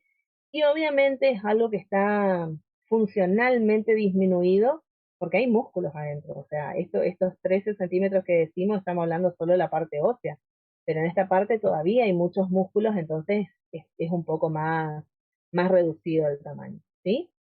Y luego tenemos el transverso anatómico, que une los puntos más alejados de las líneas innominadas y mide entre 13 y 13 centímetros y medio. Es el mayor diámetro, fíjense que mide mucho más, mide medio centímetro, digamos, más, o hasta 1 centímetro si queremos, digamos, más que el transverso útil, pero en realidad a nosotros no nos es útil porque está ya muy cerca del promontorio. Entonces, No es un diámetro que a nosotros nos sea de utilidad, pero lo tienen que saber. Y con respecto a los diámetros oblicuos, tenemos solamente dos, el oblicuo izquierdo, el oblicuo derecho, que obviamente el izquierdo se va a extender desde la eminencia iliopectínea izquierda hasta la articulación sacroiliaca derecha, que mide 12,5 centímetros, y el oblicuo derecho es al revés, o sea, desde la eminencia iliopectínea derecha hasta la articulación sacroiliaca izquierda, y mide 12 centímetros. Eso es estrecho superior, ¿sí? En el estrecho medio, fíjense que es lo que nosotros conocemos como excavación pelviana. Se forma como una especie de cono, ¿sí? Un cono truncado, digamos, ¿eh? Pero esta excavación pelviana para nosotros es fundamental. Esta es la parte de la pelvis más importante, es la que nos permite la rotación de la presentación, ¿sí? Es la que tenemos que tratar de valorar para poder determinar si es que va a ser factible el parto, digamos, en la hora de la pelvimetría y demás, ¿sí? Y mide 12 centímetros, ¿eh? Obviamente que tiene como límite hacia arriba el estrecho superior, hacia abajo el estrecho medio, hacia adelante todo lo que es la sínfisis pubiana y hacia atrás todo lo que es desde el promontorio, todo lo que es el sacro sería, casi hasta la articulación sacrococcígea. Tenemos diámetros anteroposteriores, lo mismo que decíamos en el otro, anteroposteriores y diámetros transversos, ¿sí? En el diámetro anteroposterior tenemos dos, el promonto, el promonto retropubiano, ¿sí? Que mide 10,5 centímetros, y el misacro subpubiano, que mide 12 centímetros. El misacro subpubiano se extiende desde la segunda o tercera vértebra sacra hasta el borde inferior, o sea, es este que está acá, digamos, hasta el borde inferior de la sínfisis pubiana.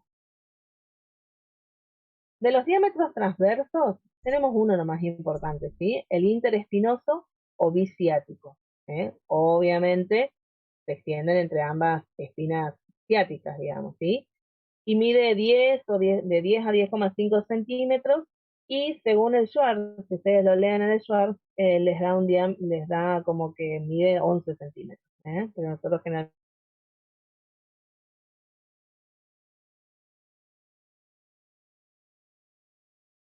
el trabajo de parto una vez que se haya encajado la cabeza, ¿sí? Necesitamos conocer, digamos, si el diámetro es el adecuado. Bien, con respecto al estrecho inferior, ¿sí?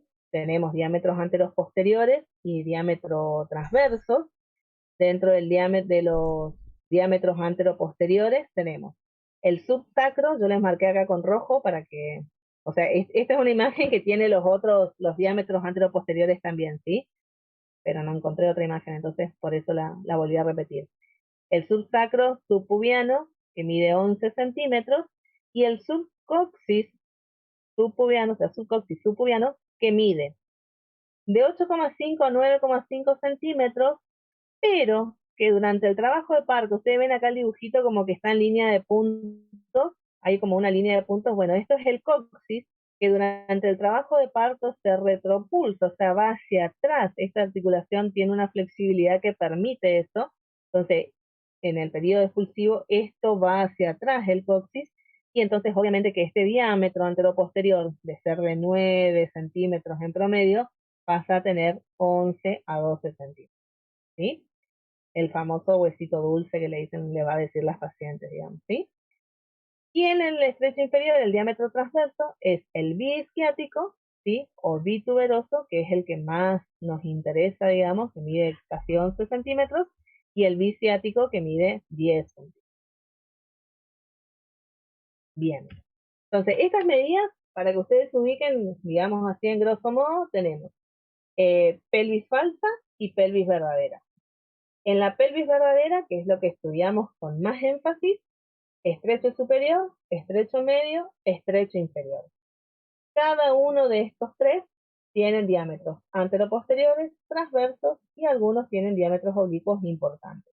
Entonces, tenemos que conocer cuáles son los anteroposteriores, cuáles y cuánto miden, cuáles son los transversos y los oblicuos, de cada uno de los estrechos. Luego ya tenemos lo que es, ¿estamos ahí, perdón? Sí, doc. Bien. Sí, doc. Luego ya tenemos lo que son los planos de Hodge, ¿sí? Eso más o menos ya lo habíamos visto el otro día, yo les decía, y lo vamos a seguir viendo.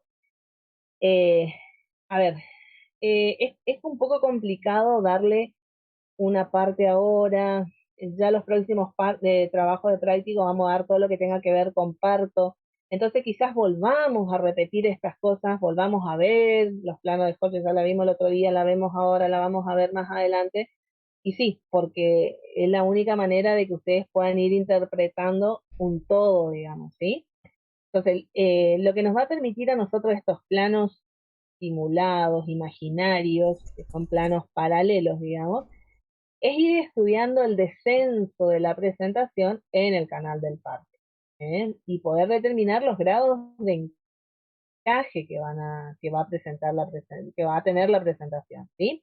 Entonces, como les digo acá, son planos imaginarios, ¿sí? El primero, el segundo, el tercer y cuarto plano de Hodge, y para que ustedes más o menos se den una idea, les hice el dibujito de acá al lado, les pegué con el tacto cómo poder determinar, ¿sí? Porque la verdad es que los planos de Hodge lo vamos a determinar con el tacto, o sea, para poder determinar si esta presentación está móvil cuando está en el primer plano, si es que ya está fija cuando está en el segundo plano, si está encajada cuando está en el tercer plano, o si está profundamente encajada cuando ya estamos hablando del cuarto plano de Hodge. Y luego tenemos lo que es la pelvimetría, ¿sí? La pelvimetría es examen cuidadoso, ordenado, de toda la conformación interna, de la pelvis, digamos, ¿sí? Que nos va a permitir, digamos, evaluar la característica de la sínfisis pubiana, el ángulo subpúbico, el estado de las paredes pelvianas, a ver la parte muscular, digamos, cómo se encuentra. Algo muy fundamental que es el tamaño de las espinas ciáticas, poder determinar si el coxis tiene un grado de movilidad o no, ¿eh? Ver también, evaluar el grado de concavidad que pueda tener el sacro, y bueno, y poder determinar el diámetro biisquiático, que es una de las cosas que nos va a importar y determinar mucho, ¿sí? Entonces va a estudiar los diámetros de la pelvis para poder determinar la forma, el tamaño, y vamos a tener una pelvimetría externa y una pelvimetría interna, ¿sí? Esa es la pelvimetría. Y la pelvigrafía es algo muy similar, que es lo que se hace al recorrer con la mano, digamos, con el tacto, toda la parte interna del canal óseo. O sea, una cosa es medir de un punto a otro para poder determinar diámetros anteroposteriores, transversos, oblicuos, y otra cosa es hacer todo el recorrido de la mano, digamos, en la pelvis, ¿sí?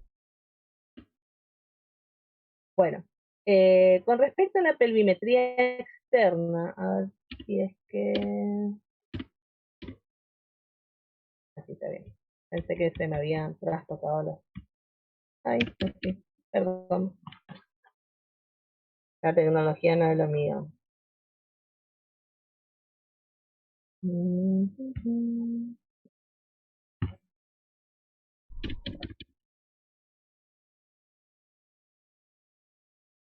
Con respecto a la pelvimetría externa, lo primero que nosotros vamos a hacer cuando viene un paciente, que en realidad esas cosas se hacen ya más idealmente con el embarazo avanzado, digamos, ¿sí? Podríamos, y estaría bueno hacerle una pelvimetría externa al principio del embarazo, pero digamos, mejor cuando ya se está acercando la fecha de parto, por decirlo, porque puede modificarse si nosotros no lo volvemos a controlar y nos quedamos con la perimetría que hicimos al principio del embarazo, por ahí podemos llegar a tener ciertas sorpresas, ¿sí? Pero lo primero que nosotros tenemos que hacer cuando el paciente ingresa al consultorio, o si le estamos interrogando, hacerle caminar, es evaluar cómo es la marcha. Esto nosotros nos puede dar un panorama, o sea, si el paciente renguea, nos puede dar un panorama de que la pelvis también puede ser que esté modificada, ¿eh? Entonces lo primero es ver a la paciente parada, verla desde atrás, digamos, a ver si encontramos alguna desviación en la columna, que eso también nos pueda influir, digamos, a nivel de la pelvis, ¿sí? En la pelvimetría externa vamos a hacer algo que es la medición del rombo de Michaelis. Es un espacio anatómico virtual, imaginario también obviamente, que se encuentra comprendido entre la apófisis espinosa, de la apófisis espinosa, el inicio del surco interglúteo y las fositas de Venus. ¿Sí? Este es un rombo que nos va a ser útil para determinar la forma de la pelvis, pero no para saber las medidas que tiene la pelvis. ¿Sí? Nosotros en base a este triángulo que podemos trazarlo, digamos, en la espalda de la paciente, podemos darnos una idea de qué tipo de pelvis es, pero no vamos a saber las medidas exactas. ¿Sí? Entonces, fíjense que son como cuatro rombos, digamos, que están superpuestos, digamos, dos superiores y dos inferiores, y que tienen una forma relativamente simétrica, ¿sí? Los de arriba son más pequeños, los de abajo son más grandes, ¿sí? Tienen estas medidas aproximadamente, 7,5 centímetros, 6,5 los de arriba, 5 centímetros de una fosa de Venus a la otra, 4,5 de largo el triángulo de arriba y 6,5 el de abajo. ¿Para qué nos sirve, como decíamos? Para ver esas anomalías pelvianas, ¿sí? Según Uranga, esta es la clasificación. En el caso de una pelvis normal, fíjense que los rombos son como el de la imagen, digamos. A ver, esto lo fabriqué yo nomás, entonces por ahí puede ser que estén un poquitito feos, pero es para que ustedes se den mejor una idea. Entonces, los dos de arriba son más pequeños, pero son simétricos, los dos de abajo más grandes, pero siguen siendo simétricos. En cambio, si nosotros estamos ante una pelvis asimétrica, un lado del rombo, le dice este lado, en este caso para allá nomás, pero un lado del rombo va a ser completamente distinto al otro lado. Esto se nos está hablando de una pelvis asimétrica. En la pelvis aplanada, los triángulos superiores son más chicos que lo que debería ser. Los de abajo son igual, pero los de arriba más chicos que los que debería ser. En una pelvis regularmente estrechada, es lo mismo, se ve como si fuera un triángulo, como si fueran, digamos, la estructura normal, pero todo más reducido, ¿sí? Todo es más chico. En la pelvis regularmente agrandada, lo mismo, todo igual, o sea, los triángulos superiores más pequeños, los inferiores más grandes, pero en su totalidad es más grande que el normal. Y en la pelvis, eh, o sea, transversalmente estrechada, el diámetro transversal, ¿sí? Este que va acá, o sea, de una fosita a la otra fosita, está más reducido. Entonces, nosotros con esto podemos ver o imaginar ya las anomalías pelvianas. Después vamos a ver cuántos centímetros tiene y si realmente nos va a dar la posibilidad del parto o no, digamos, ¿sí? Con respecto a la pelvimetría externa, ahí arrancábamos con el rombo de Michaelis, digamos, ¿sí? Lo que tenemos que seguir haciendo es la pelvimetría externa del estrecho superior con un pelvímetro, que es este instrumento que ustedes ven acá, ¿sí? Que es como una especie de compás, le decía yo. Que bueno, cuando estábamos en el hospital les podíamos mostrar porque había, digamos, ¿sí? Ahí para poder mostrarles, pero bueno, es así como ustedes ven ahí, imagínenselo nomás, ¿sí? Y vamos a medir tres cosas, dos diámetros transversos y un diámetro anteroposterior, digamos, ¿sí? De los transversos tenemos el bicrestilio, que se extiende de una cresta, digamos, a la otra, que es de 28 centímetros, el biespinoso, desde una espina ciática a la otra, 24 centímetros, y el anteroposterior, que es el de Baudelot, que se extiende desde se mide, desde la sínfisis pubiana hasta lo que correspondería, digamos, al promontorio, que sería la unión de la quinta lumbar, digamos, con la sacra, con la vértebra sacra, que mide 20 centímetros. Entonces, la pelvimetría externa, si nosotros tenemos, por ejemplo, un diámetro transverso bicrestilio de 23 centímetros, cuando 28 debería ser el normal, ya nos está dando la pauta de que es una pelvis estrecha, ¿sí? Porque va a hacerlo, lo vamos a confirmar con la pelvimetría interna, pero ya nos está dando la pauta de que algo no está bien. Con el biespinoso lo mismo, si tendría que tener 24 centímetros y al medirlo tiene 20, bueno, algo está pasando, digamos. Y fíjense que nosotros acá estamos hablando de parte ósea, Acá no estamos midiendo la parte muscular, ni de tejido adiposo, ni nada. O sea, ustedes pueden ver una paciente que les parezca, digamos, de una conformación normal, y sin embargo al medir la cadera es más pequeña de lo que corresponde, digamos, ¿sí? La pelvimetría externa, pero del estrecho inferior, ¿sí? ¿Cómo vamos a hacer?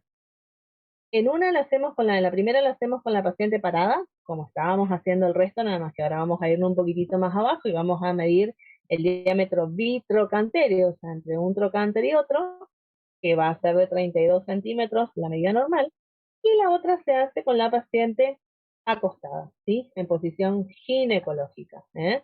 Entonces vamos a utilizar este otro instrumento, que también es un pelvímetro, pero que nos permite valorar el diámetro biisquiático, ¿sí?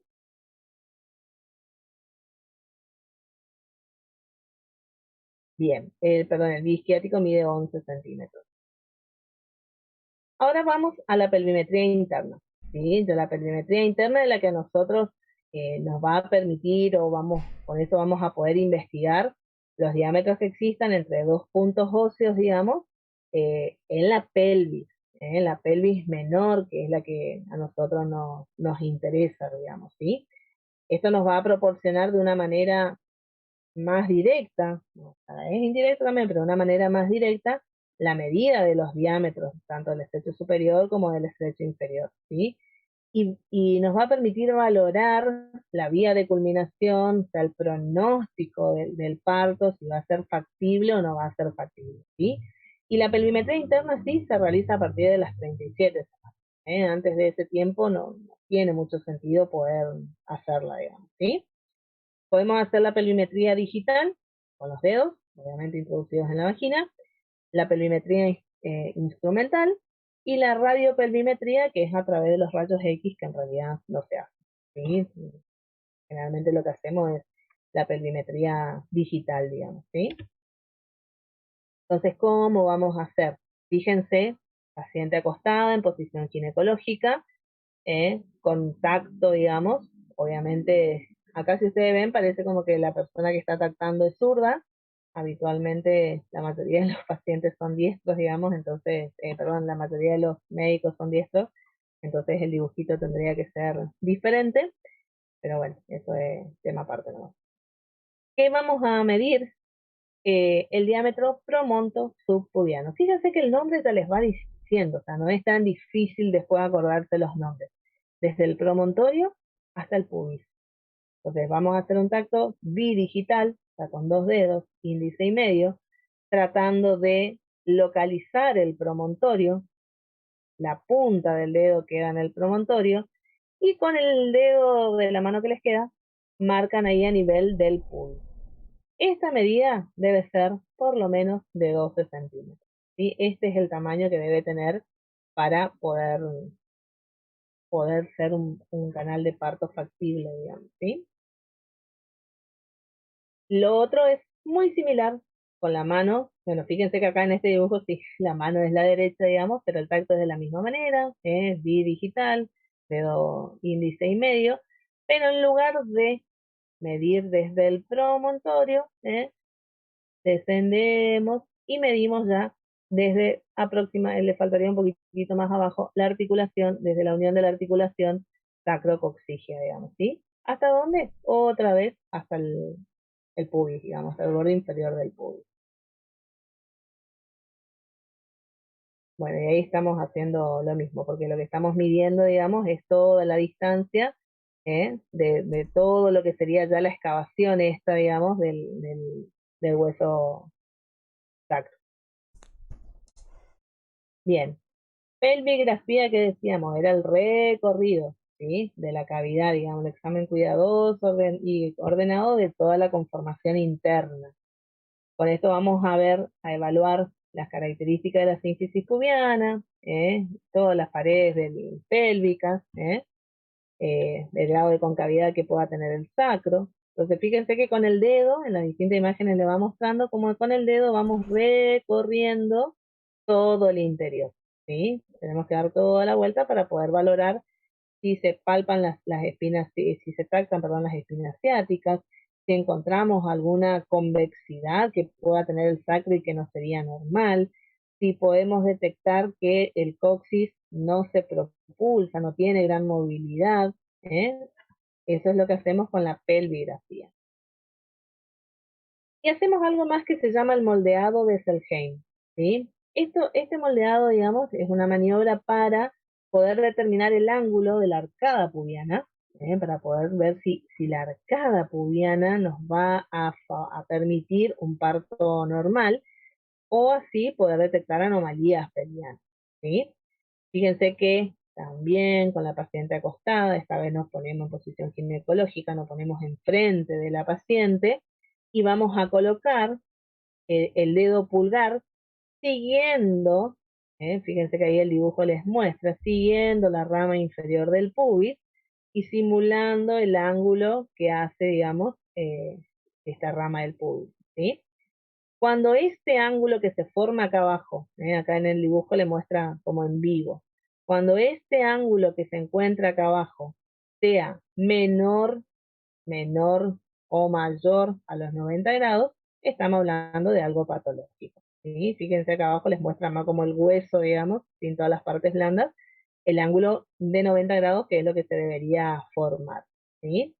Si el ángulo es más agudo, o sea, si es menos de 90 grados, estamos hablando de que es una pelvis estrecha, y si el ángulo es más abierto, es más obtuso, estamos hablando de una pelvis plana, o sea, pelvis anormales, pelvis que no van a permitir el parto vaginal normal. ¿Qué tipo de pelvis nosotros podemos encontrar? 4 tipos, ¿sí? La ginecoide, que es la más frecuente, digamos, que nos permiten las rotaciones más adecuadas en el estrecho superior, obviamente tiene una forma redondeada, y las espinas ciáticas, fíjense ahí en el dibujito, las espinas ciáticas no son tan prominentes en donde nos modifica. Esta es la pelvis más ideal para el trabajo de parto, ¿sí? Podemos tener una pelvis platiploide, donde los diámetros anteroposteriores están reducidos. Uy, ahí está. Los diámetros anteroposteriores están reducidos y hay un aumento relativo. No es que hay mucho aumento, pero hay un aumento relativo de los diámetros transversos y esta pelvis no es favorable para el trabajo de parto.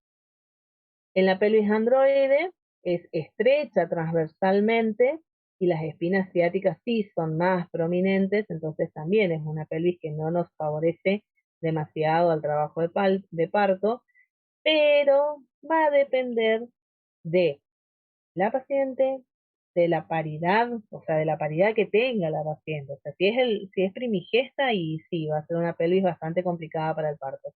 Pero si es una paciente multípara o tenemos un recién nacido, o sea, con un peso estimado bajo, relativamente bajo, por ahí puede llegar a permitirnos el parto, ¿sí? Y finalmente tenemos la pelvis antropoide, que es estrecha transversalmente, pero las espinas ciáticas no son prominentes, entonces no las llegamos a palpar, digamos, a tactar. Bueno, esta es una clasificación, yo les puse así porque lo van a encontrar quizás en los libros, la clasificación según Schwartz y la clasificación según Baudelot de cuándo estaríamos hablando de una pelvis estrecha, ¿sí? Cuando hablamos de la clasificación según Baudelot, hablamos obviamente con la medición de Baudelot, digamos, ¿sí? Por eso es que entre paréntesis le dice de 19. Entonces, la pelvis puede ser estrecha en grado 1, 2, 3 o 4. Siempre lo que tenemos en cuenta es el diámetro promonto pubiano mínimo. En el grado 1, digamos que no es menor a 9,5 o de 19 según Baudelot. En el grado 2, de 9,5 a 8 o de 18. En el grado 3, de 8, entre 8 y 6 y 17 según Baudelot. Y en el grado 4 es menor a 6 centímetros o, obviamente estamos un promonto pubiano mínimo menos de 6 centímetros, olvidémonos del parto, digamos, sin lugar a dudas, digamos, ¿sí? Pero con que ustedes sepan estas medidas, o sea, la clasificación de Schwartz, estamos bien, digamos, ¿sí? Bien. ¿Tenemos algunas dudas? Bueno, sí, muchas deberían haber, pero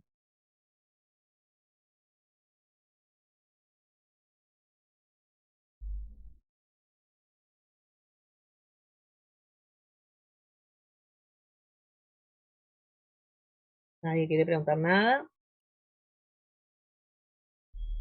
Doc, a partir del tercer y del cuarto grado ya sería por cesárea, ¿no? ¿De estrechez me estás hablando? Sí. Y del segundo te diría, pero bueno, sí, Ah, depende también, como te decía, no tanto la paciente en sí, sino del tamaño del feto, digamos que tercer y cuarto seguro. El primero, estamos hablando, o sea, ya cuando estamos hablando de grados, ya estamos hablando de pelvis estrecha. Sí, o sea, estos grados ya es pelvis estrecha. Esto no es como los planos de Hodge, digamos, de según donde está encajado o no está encajado, digamos. Por eso te pregunté a qué te referías.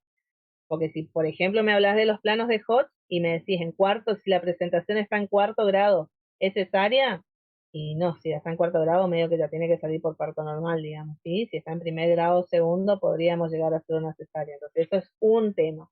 Ahora, si me estás hablando de los grados de pelvis estrecha, es pelvis estrecha.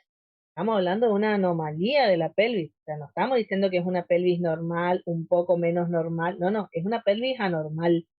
Entonces, en el grado 1, y sí, si por ahí tenemos un feto que le viene pintando chiquitito, digamos, de tamaño, y puede ser que por más que tengamos una estrechez pelviana de grado 1, igual podamos hacer un parto normal, digamos, ¿sí? En los grados más avanzados, ya no. Una manera nomás de clasificarlo, pero estamos hablando de anomalías ya pelvianas.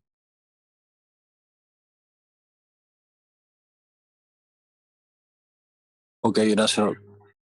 Bien. Bueno, entonces, como les decía hoy, les puse esta nomás para ubicarnos un poquito en lo que vamos a tener los siguientes próximos 3 partos prácticos. Después, en teoría, viene el parcial, así que a ponerse las pilas. Que ahora vamos a arrancar con lo que es parto propiamente dicho. Siempre haciendo hincapié y recordando otra vez la historia clínica, ¿sí? Pero vamos a ver parto. Entonces, el práctico que viene, la preparación. O sea, cómo hacemos la esterilización, el lavado nuestro y de la paciente, o sea, la antisepsia de los genitales externos, cómo vamos a evitar o vamos a hacer la profilaxis de la infección puerperal. ¿Sí? Eso es lo que vamos a ver el próximo práctico, y como es relativamente corto, relativamente fácil de entender, vamos a tratar de hacer hincapié otra vez en la historia clínica un poco más larga, así que a preparar su siguiente práctico. Ya vamos a hacer el examen externo e interno, o sea, el tacto vaginal, que vamos a volver a ver lo que ya vimos. Vamos a ver diagnóstico de presentación, posición, variedad de posiciones, eso que vimos la clase pasada, inclinación, grado de encaje, ahí empezamos otra vez con los planos de Hodge. En el tacto, en cierto modo, también vemos el tema de la pelvimetría, así que recordamos un poquito de esos temas. Y ya finalmente en la última parte de parto vamos a ver la conducta que tomamos, ¿sí? O sea, los periodos de dilatación, los periodos de expulsión, el parto espontáneo, el parto inducido, si la inducción la hacemos con oxitocina o hacemos con misoprostol, el alumbramiento, que es la salida de la placenta, digamos, ¿sí? Cómo vamos a examinar la placenta, la membrana, eh, y hacer el diagnóstico, digamos, de alumbramiento, de embarazo, perdón, uni o bivitelino, ¿sí? Después, más adelante, ustedes van a tener, a ver, habitualmente solemos hacer como un simulador de parto en la facultad, donde otra vez vemos lo que es el parto, ¿sí? Sobre todo un parto eutóxico, digamos, en la presentación cefálica de vértice, que es la presentación más frecuente, ¿eh? Así que ahí vamos a volver a ver los tiempos del parto y demás. Pero estos 3 son los prácticos de parto, así que si ustedes pueden ir leyendo como para ir sacándose dudas que tengan, mejor. Después ya vamos a empezar con patologías, digamos, ¿sí? Porque van pasando el tiempo, parece que no, pero el tiempo pasa, digamos, ¿sí? Encima vamos a tener un lunes feriado por ahí, que vamos a tener que ver en qué tiempo recuperamos para que ustedes no pierdan el práctico, ¿eh? Por ahí uno dice, ay, qué bueno un feriado, está fe el práctico, pero es un tema menos que se da y entonces no está bueno tampoco a lo largo, ¿eh? Así que para la próxima clase miramos esto de esterilización, o sea, todo lo que sería previo al parto, cómo me limpio yo, cómo le limpio, cómo le higienizo a la paciente, qué conductas tomar, digamos, en la sala de parto, cómo evitamos las infecciones puerperales, se hacen antibióticos, no se hacen antibióticos profilácticos, de parto. Más adelante, cuando vemos cesárea, veremos lo que es necesario. Y por supuesto, si usted al ir leyendo le van surgiendo dudas de lo que ya fuimos dando y van preguntando, mejor, digamos. ¿Mm? Bien. Doc, la historia Entonces, clínica que hicimos hoy la subimos al foro. sí, también suban. O sea, yo por ahí me cuelgo un poquito, por ahí miro, pero no me alcanza el tiempo para contestarle por escrito, digamos. Pero quédense tranquilos que antes del final del cursado seguro ustedes van a tener todas sus devoluciones. Pero a veces se me complica con el trabajo y bueno, yo estudio inglés también aparte, estamos en época de examen, entonces esta semana es todo un poquito complicada, pero yo los voy mirando a medida que voy teniendo tiempo, los voy mirando, ¿saben? Pero sí súbanlo ahí porque es la manera de, primero, demostrar que ustedes están trabajando, y eso también para la doctora es importante saber que ustedes están trabajando, digamos, y es la manera en que ya les digo, o sea, puedan ir cometiendo los errores y puedan ir solucionándolos, porque si ustedes no lo hacen, parece muy fácil, parece que es sencillo, pero después cuando tengan que hacerlo frente a un paciente realmente se les va a complicar más todavía. Bien, Acosta, Narela, Presente. Acuña Milagros, Presente. Aquino Florencia,